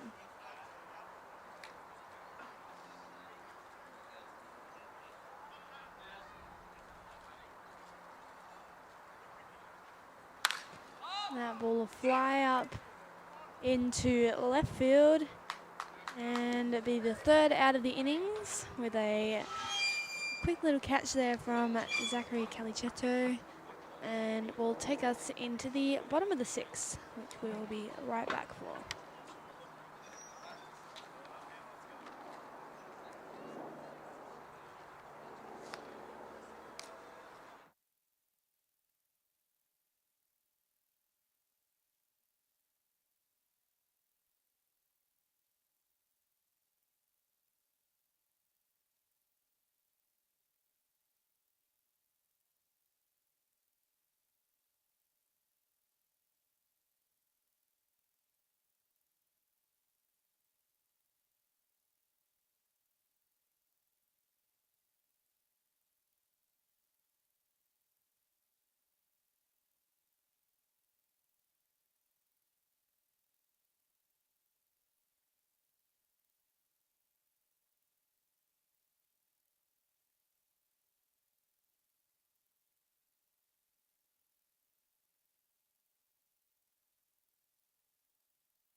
Welcome back to the bottom of the sixth, where we see the Cubs still leading the ball game 7-0. So Michael Mayer on the mound now in relief of Kawamura, who is on the mound starting for the Red Sox. So far he's shut down the innings pretty quick last innings with a 3-up, 3-down innings. Oh no, sorry, he only came on for the last out of last innings, but he's doing pretty well. I believe he is quite young. So another example of giving the younger players an opportunity, which I think is great. We've had Dylan Sipple and Oscar Hyde on the mound earlier for the Cubs, who are also younger players. And that ball will be flied out into right field and be caught by Paolo for the first out of the inning. That'll bring up Oscar Hyde to the plate. We've got one out now.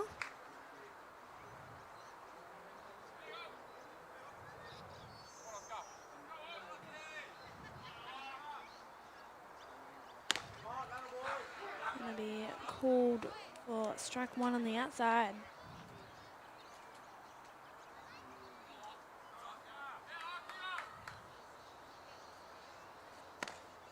Going to be down low for strike two. Kind of 0-2 now on Hyde.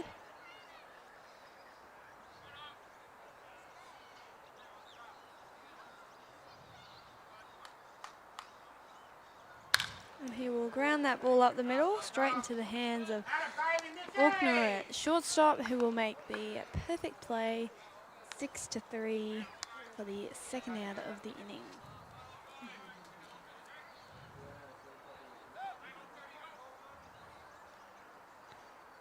That'll bring up Nick Hawkins to the plate with 2 outs and no runners on.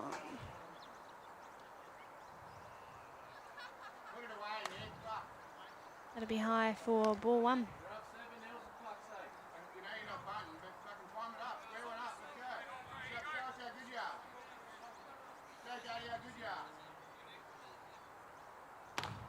And now take that pitch down the middle for strike two.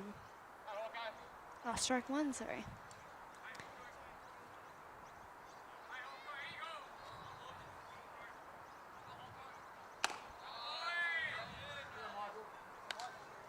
Ball two outside.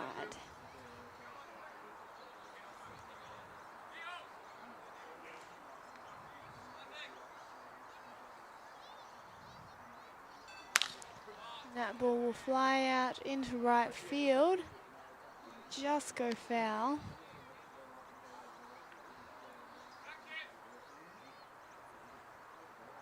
For strike two, bring the count to 2-2.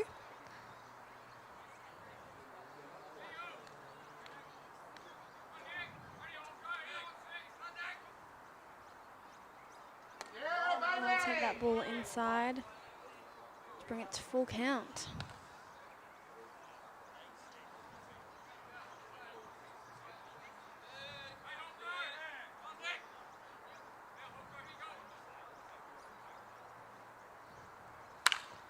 That ball will fly up and go foul down right field line again.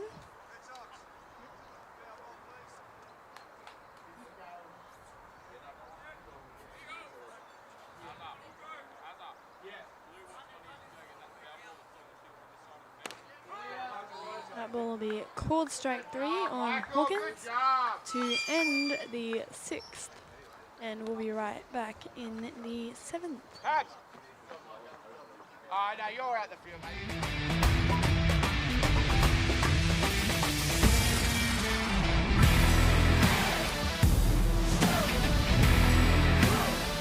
Hi, I'm Sam Hall with the Brisbane Bandits, and when my catcher's not around, I rely on my power nets to help me with my training. And the addition of the pads back there really helped me hit my spots.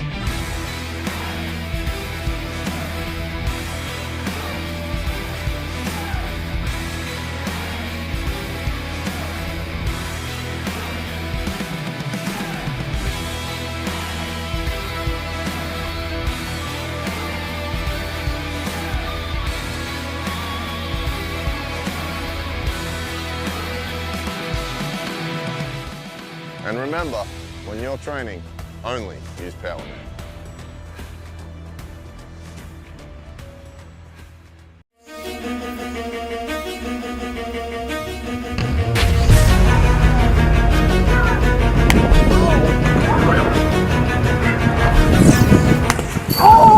What? What? Hey, guys. What? Big Irv. Right here, baby. Hitting it. Go. What's up, Irv?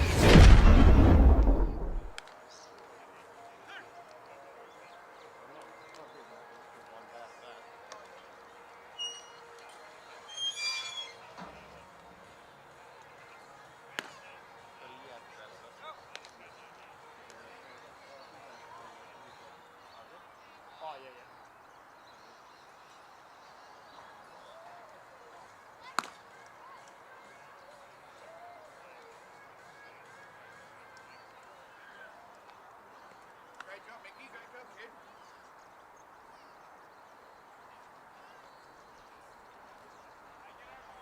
Yeah, oh, mate, have your hat. So, you know, oh, if you saw, yeah, that's right.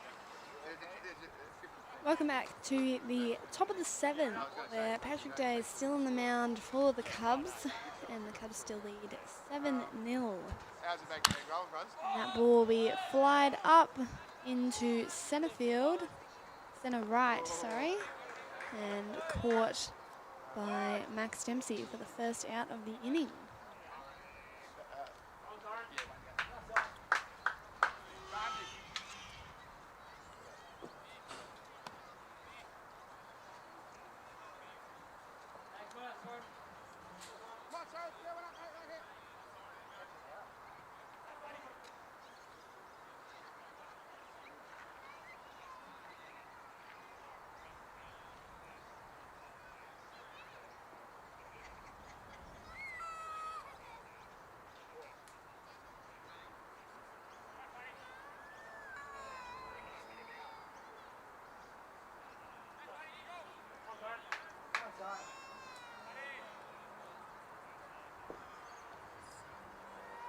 That'll be strike 1 high outside.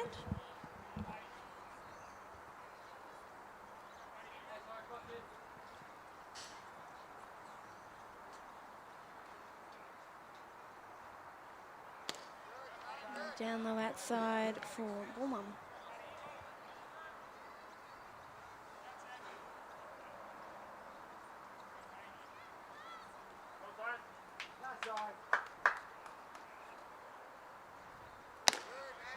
And high for ball 2.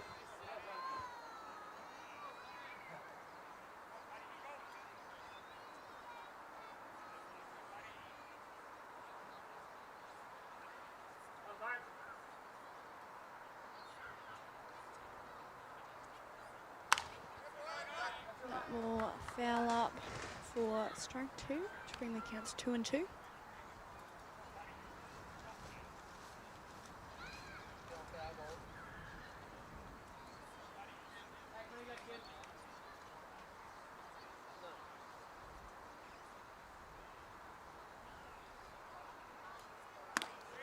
And that'll be called down the middle for strike 3 for the second out of the inning, and bring up Sean Morris to the plate.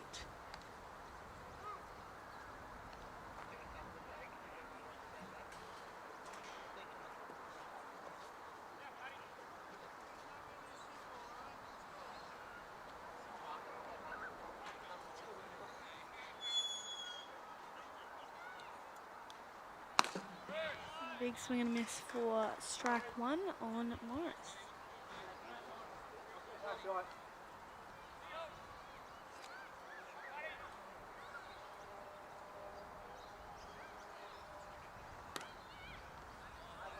And inside for ball 1.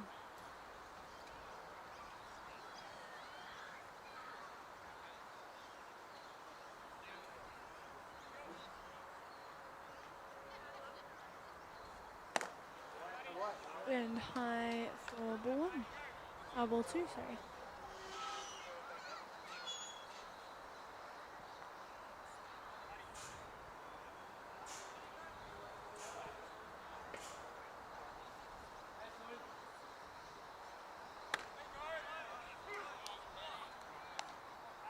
and called for strike 2.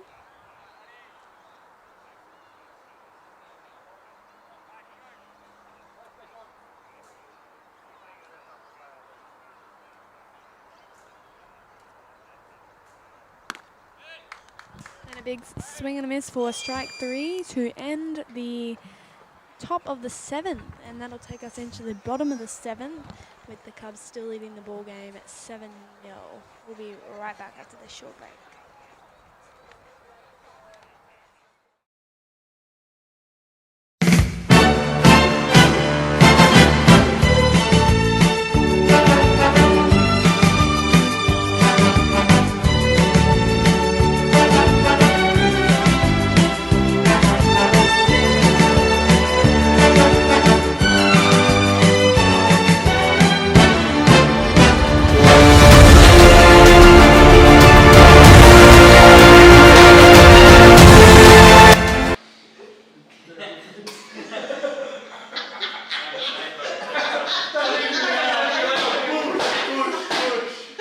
There's going to be a lot of bloopers in this one.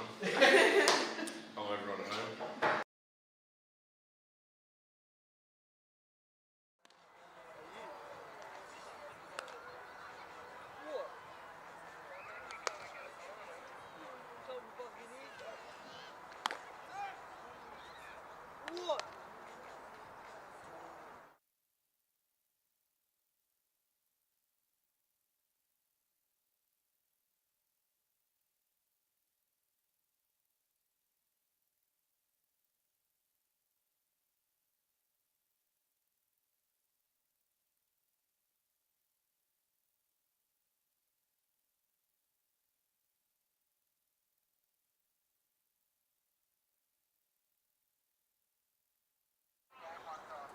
I had about half a little bottle full of tobacco spit. Welcome back to the bottom of the 7th, where the Cubs still lead the ball game 7-0. Welcome to everyone who has started watching with us. That ball will be popped up in the infield, and Griffiths will take it from first base. And that'll be the first out of the inning. And bring up Jesse Barnes to the plate.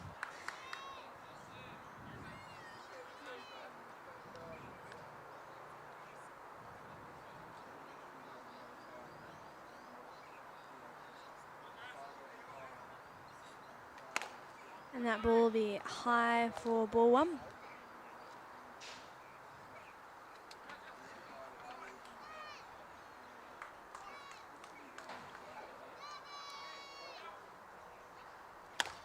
And a big swing and a miss for strike 1.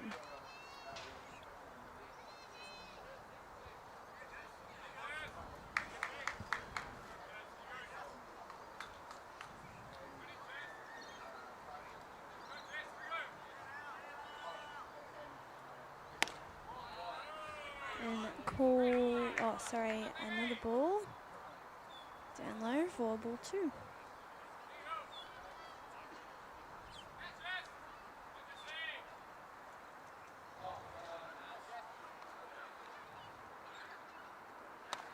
And a big swing and a miss for strike 2.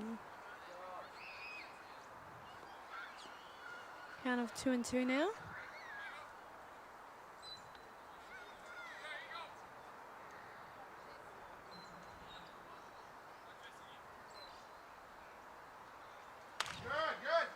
That one will be fouled down the third base line to keep the count at 2-2.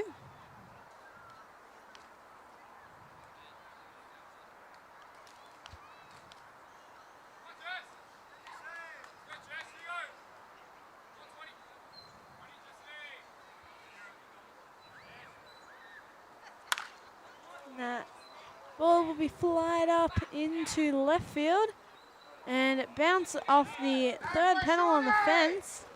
It'll be a stand-up double for Jesse Barnes. And now, as much as we all look at that and think, what a great hit, he's probably kicking himself that he couldn't get it over the fence. But that's okay, because it was still a great hit. And a stand-up double for the Cubs, which is exactly what they need to get this inning started. Didn't have enough wheat bix this morning, I guess. But that's okay. And that'll bring to the plate Riley Ford with a runner in scoring position and only one out. And a big swing and a miss for strike one.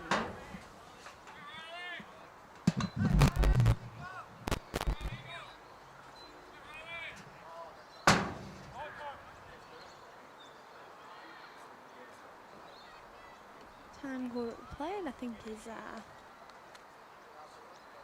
glove was filled with dirt there. Emptying all the dirt out.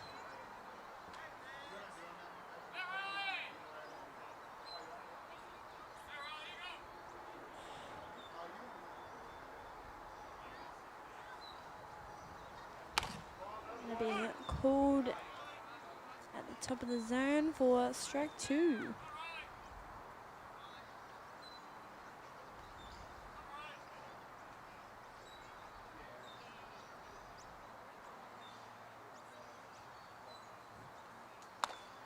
And high outside for ball one.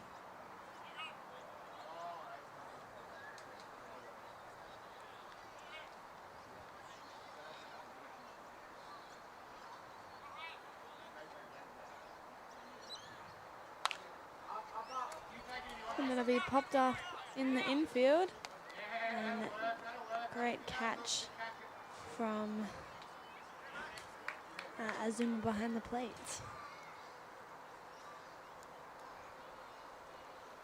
That'll be the second out of the inning and keep the runner on second. Bring up Max Dempsey to the plate.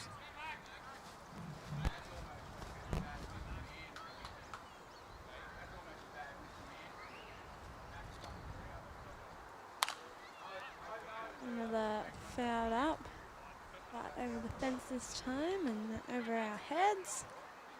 Strike one.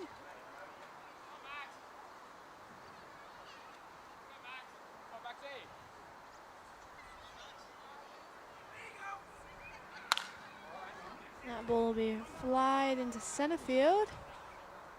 And a great running catch from Langbourne to end the seventh and take us into the eighth. The real last chance for the Red Sox to get back on their horse before we're in the ninth. So we'll be right back after the break to see if they can do so.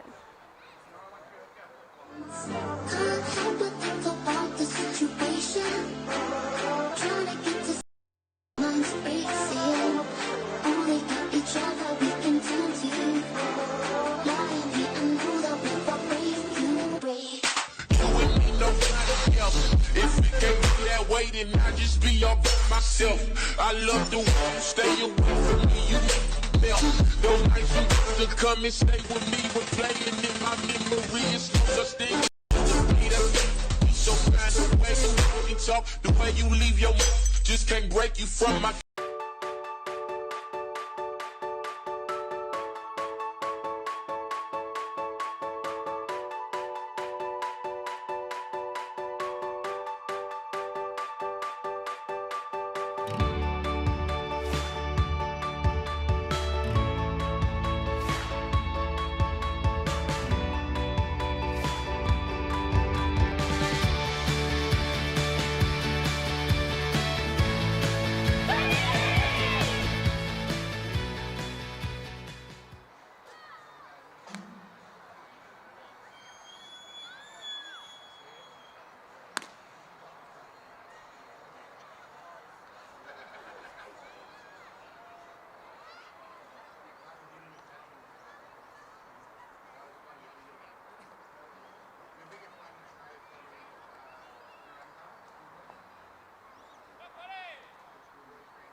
Welcome back to the top of the eighth, where the Cubs still lead the ball game 7-0. And Josh Paolo is at the plate for the Red Sox, hoping to lead something off here. And what is their last chance, really, to start a comeback.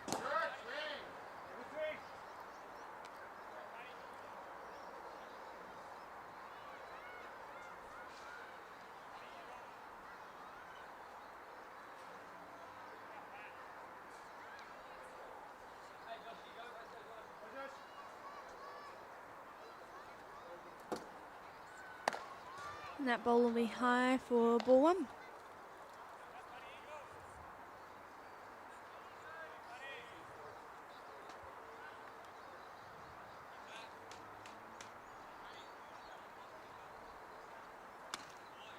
And outside for ball two.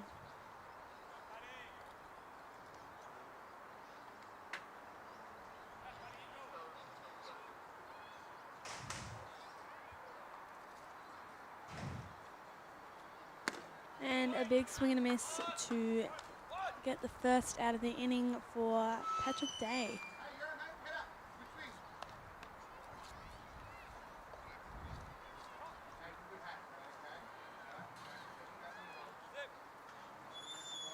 That'll be his 4th strikeout of the game.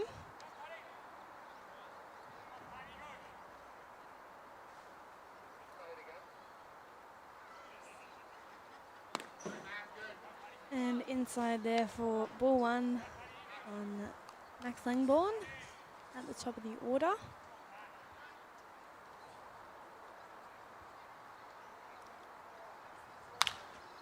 And flied up into right field, but will land just foul as we see Max Dempsey, Dylan Sipple and Michael Sharp all with a big long run out there. Yet they're just not in time. That was a lot of commitment for about a foul ball there. All three of them almost stacked it into the fence.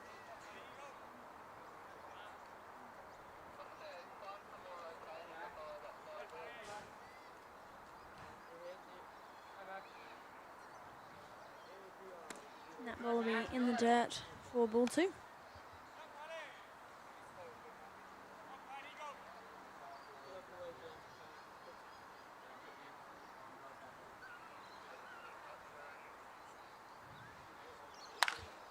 And that ball will fly into shallow center field, and Hawkins will cool it off and make the catch for the second out of the inning.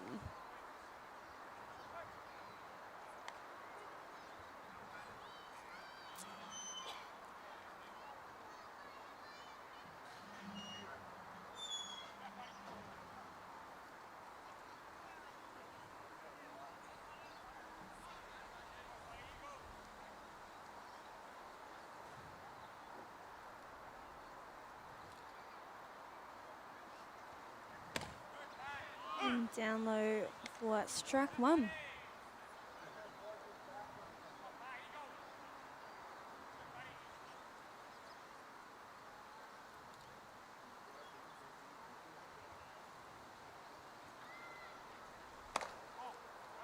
And just above the zone for ball one. Count of 1-1 now.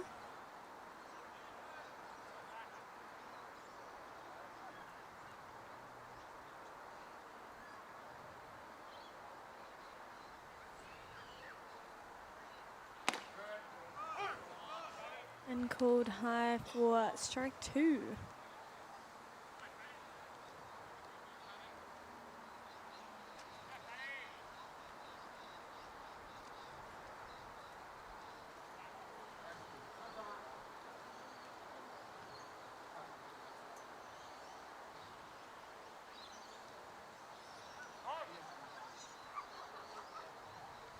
Time called at the plate. Faulkner taking back the reins here. Day taking a little bit too long on the mound for his liking. It's a really smart move when hitters can do that. Just taking back their time.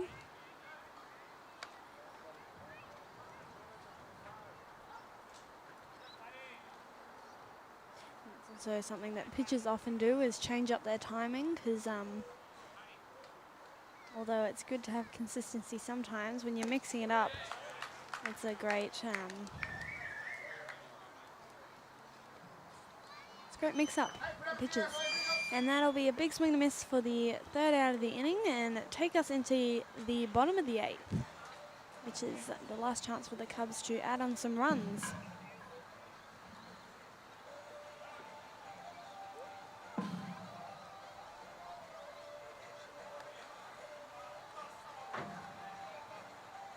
When we're born, we're more alike than we are different.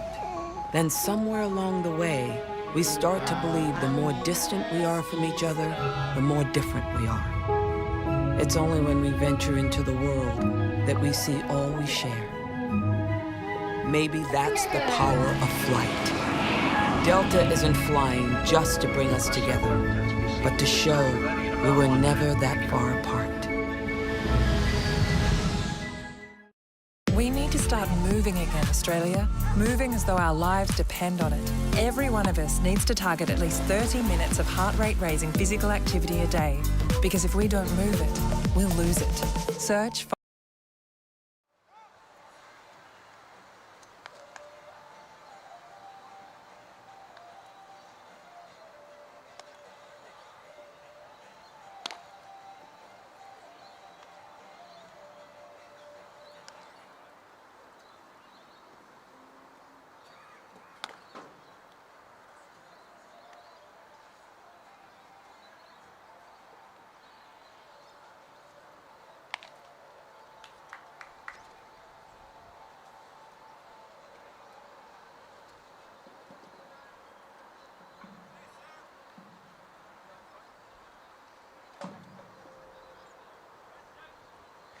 Welcome back to the bottom of the 8th, where we see the Cubs still leading the ball game 7-0, and Dylan Sipple is at the plate for the Cubs to lead it off.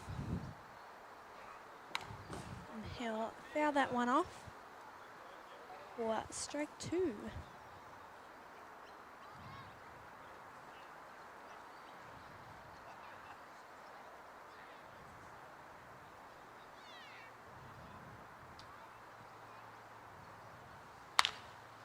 And that'll be grounded into the hands of Smith at second base for the first out of the inning.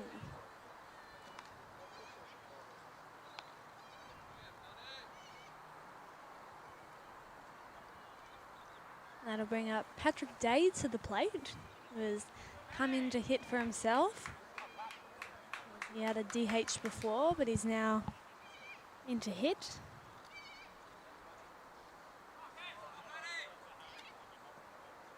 And he'll take that pitch on the inside for ball 1. I think this might be his first at bat for the season. If I can have a look.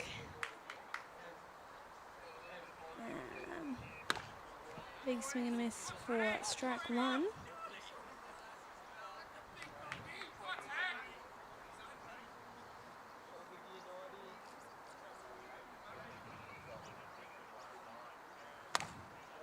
And he'll watch that one down the middle for strike 2.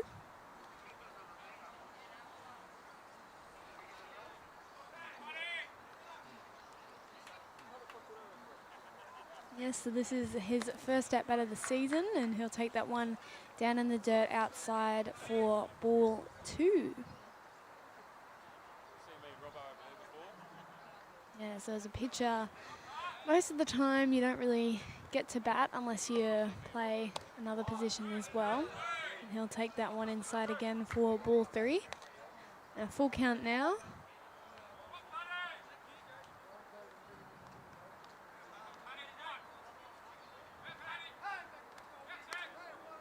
Exciting moment for the pitcher. And he will air that ball into left centre. And the catch will be made by Langborn for the second out of the inning. And bring up Ian Lee to the plate. Just the top of the lineup. So he did start the 2-out rally earlier on in the game, so we might be able to see another 2-out rally here.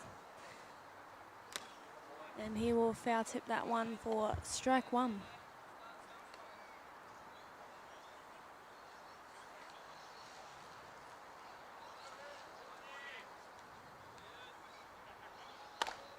We'll take that pitch down the middle for strike 2.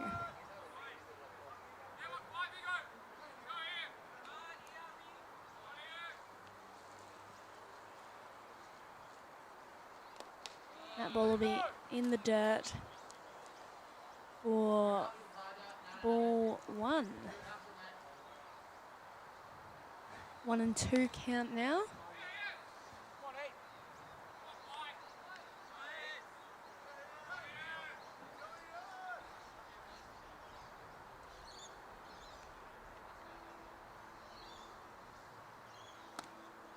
That'll be down low inside for ball 2. 2 and 2 count now.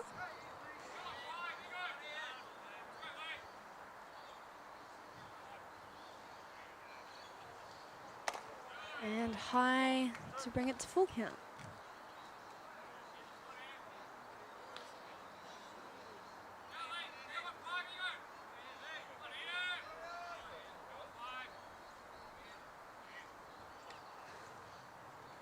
And a line drive out into left field to get a stand-up single. And that'll bring up Oscar Hyde to the plate with 2 outs and a runner on 1.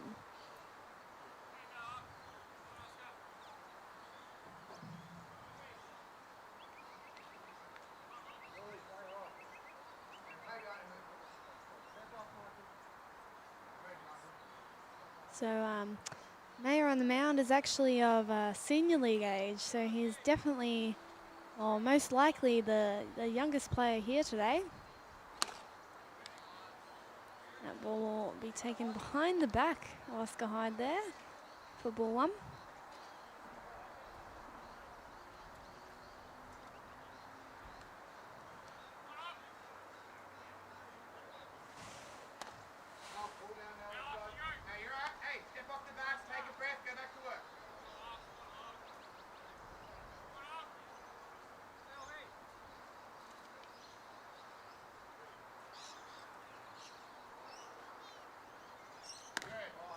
That'll be outside for ball 2. Good pitch, man. Good pitch. That's okay. Stay around there. Let's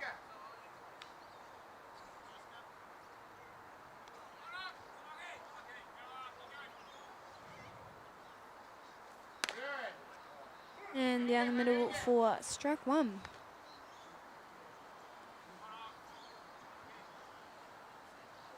Count of 3 and 1 now.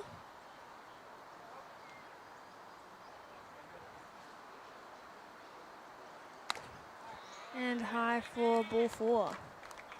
Great at bat to put runners on 1 and 2 now and bring up the 3-hole hitter, Nick Hawkins.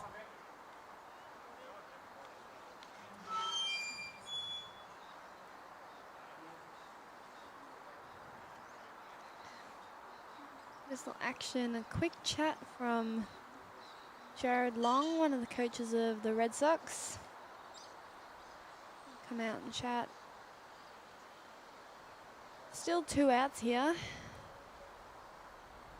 And Mayer will come off the mound and Max Langborn will come in from center field in a straight swap.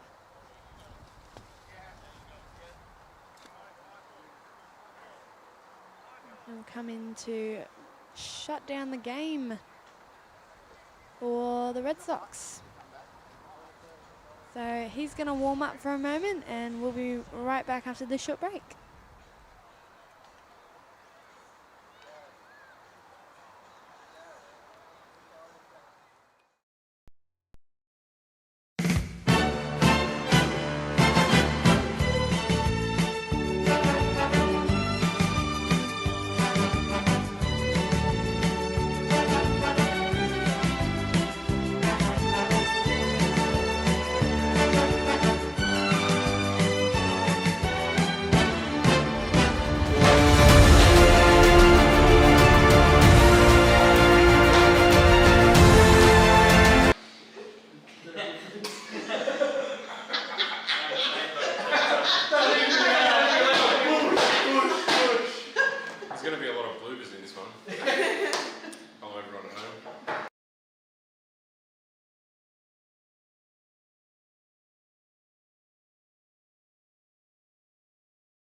Welcome back to the top of the 8th, where we see a runner on 1 and 2 for the Cubs, and Nicholas Hawkins at the plate with 2 out.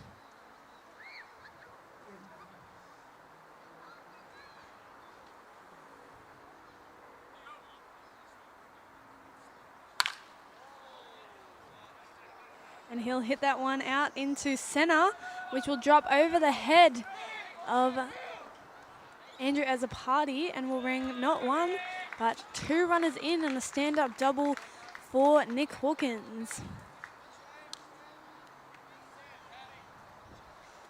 And with 2 outs, that'll bring the score to 9-0.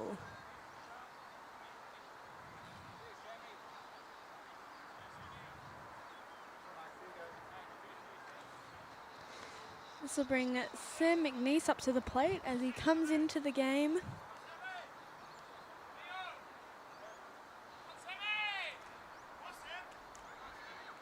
After a great pitching performance on Friday night, he came in to close for Carl Watson.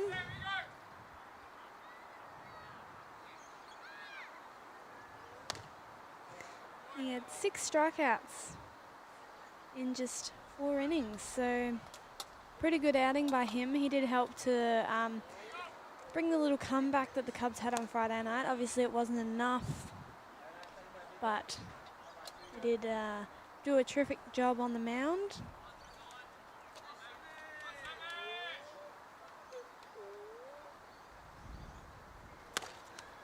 And that ball will be called outside to bring the count to 2-2.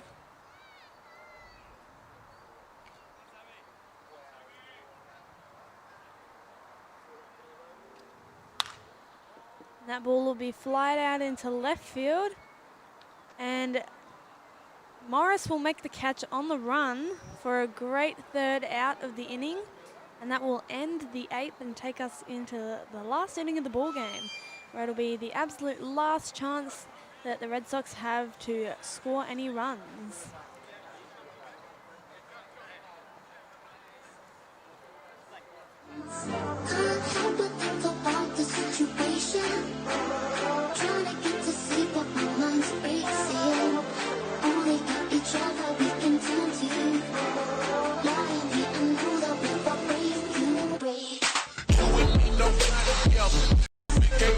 Waiting, I just be all by myself. I love the way you stay away from me. You melt. Those nights you used to come and stay with me, but playing in my memory is no such thing. So kind of way you talk, the way you leave your mouth, just can't break you.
Welcome back to the bottom of the 8th, where we see the Cubs leading 9-0. The top of the 9th, sorry. And Zach Smith at the plate for the Red Sox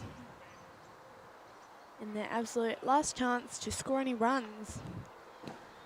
Mitchell Anderson is on the mound now for the Cubs in replacement of Patrick Day. I think they're just cycling through their pitches today to save some arms, especially since they got that early lead in the game.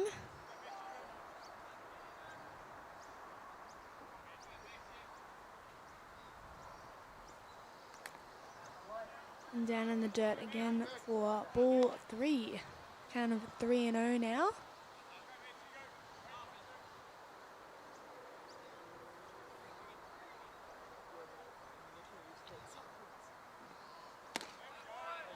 And called down the middle for strike 1. And a 3-1 now.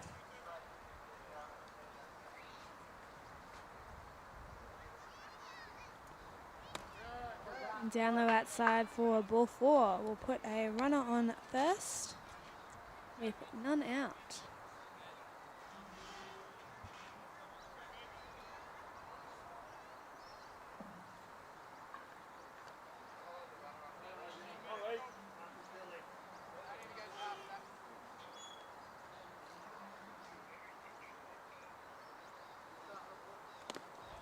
That ball will be down low in the dirt for ball 1.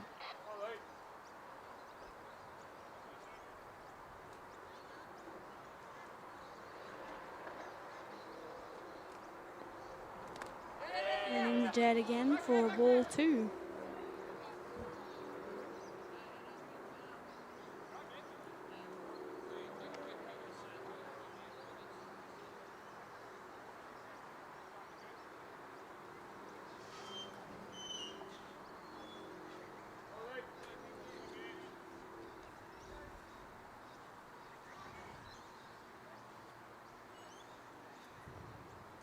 That ball will be down the middle for strike 1. Count of 2-1.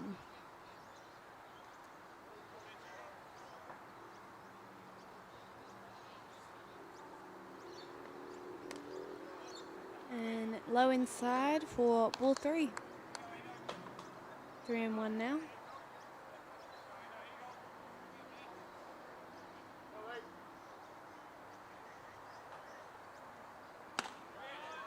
And called on the outside edge to bring it to full count.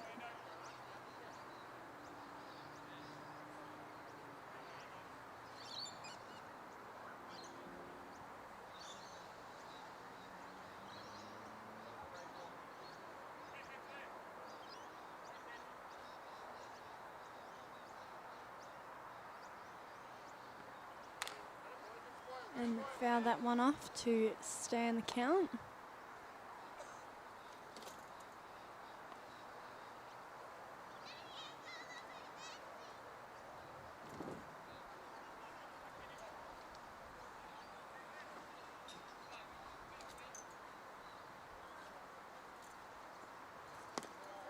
And down outside for ball 4.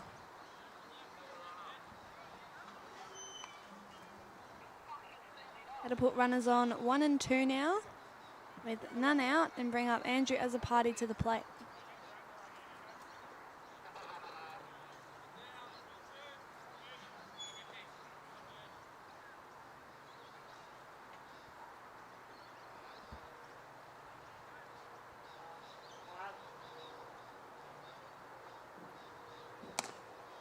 And up high for ball 1.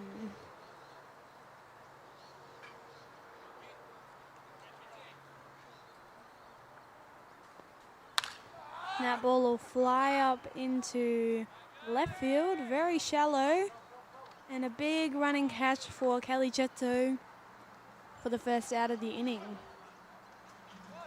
Oh, sorry, Oscar Hyde. We've had a couple changes out there in the outfield. That'll be Oscar Hyde making that catch.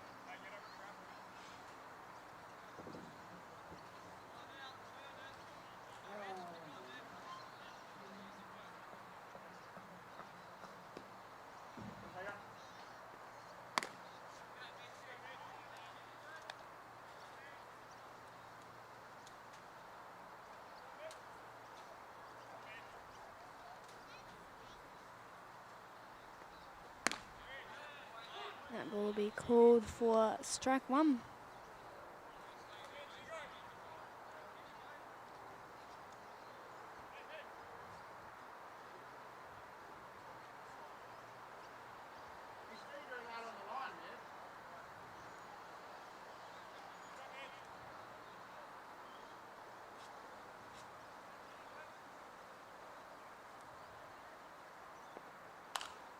And that one will be fouled off again for strike 2.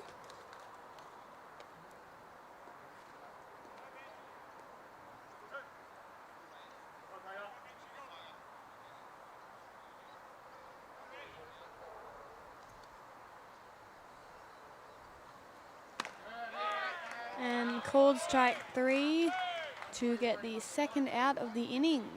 So great pitch there, dropping curveball into the zone.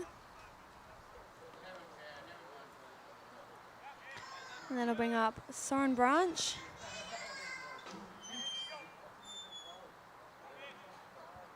With 2 outs and runners on 1 and 2.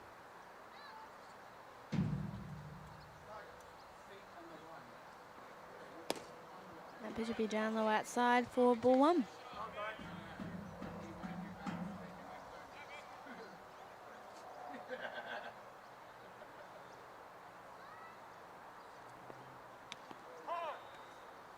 And he'll take that pitch right into the tricep.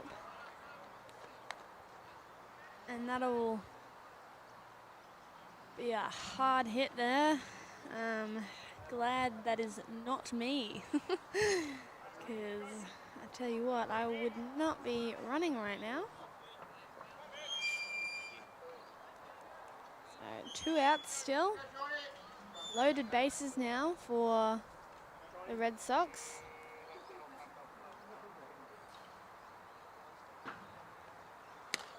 And Sean Morris at the plate. I'll take that one inside for ball 1.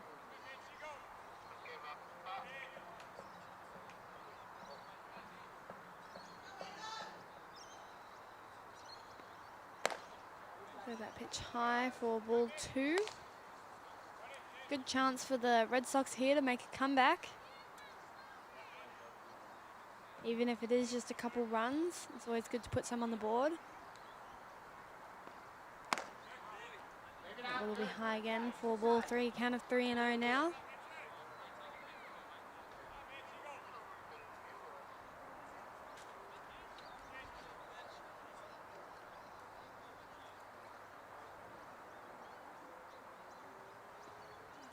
That pitch will be down the middle for strike 1.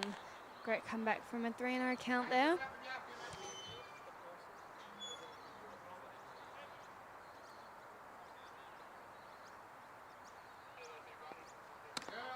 That one will be outside for ball 4. That'll bring home the first run of the game for the Red Sox and bring up Josh Paolo to the plate.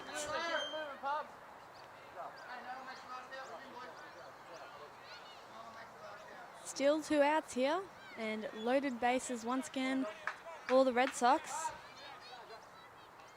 So still got that chance for them to score a couple more runs. Chance for Mitchell Anderson to shut down the ball game. If they get one more out right now, that'll be the end of the game. That pitch will be down the middle for strike 1.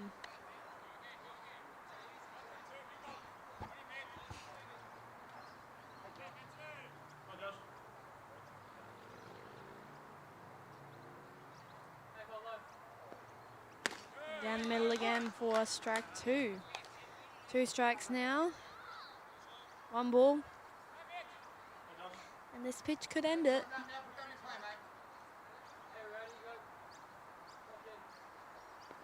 That ball's high. Bring the count to 2-2.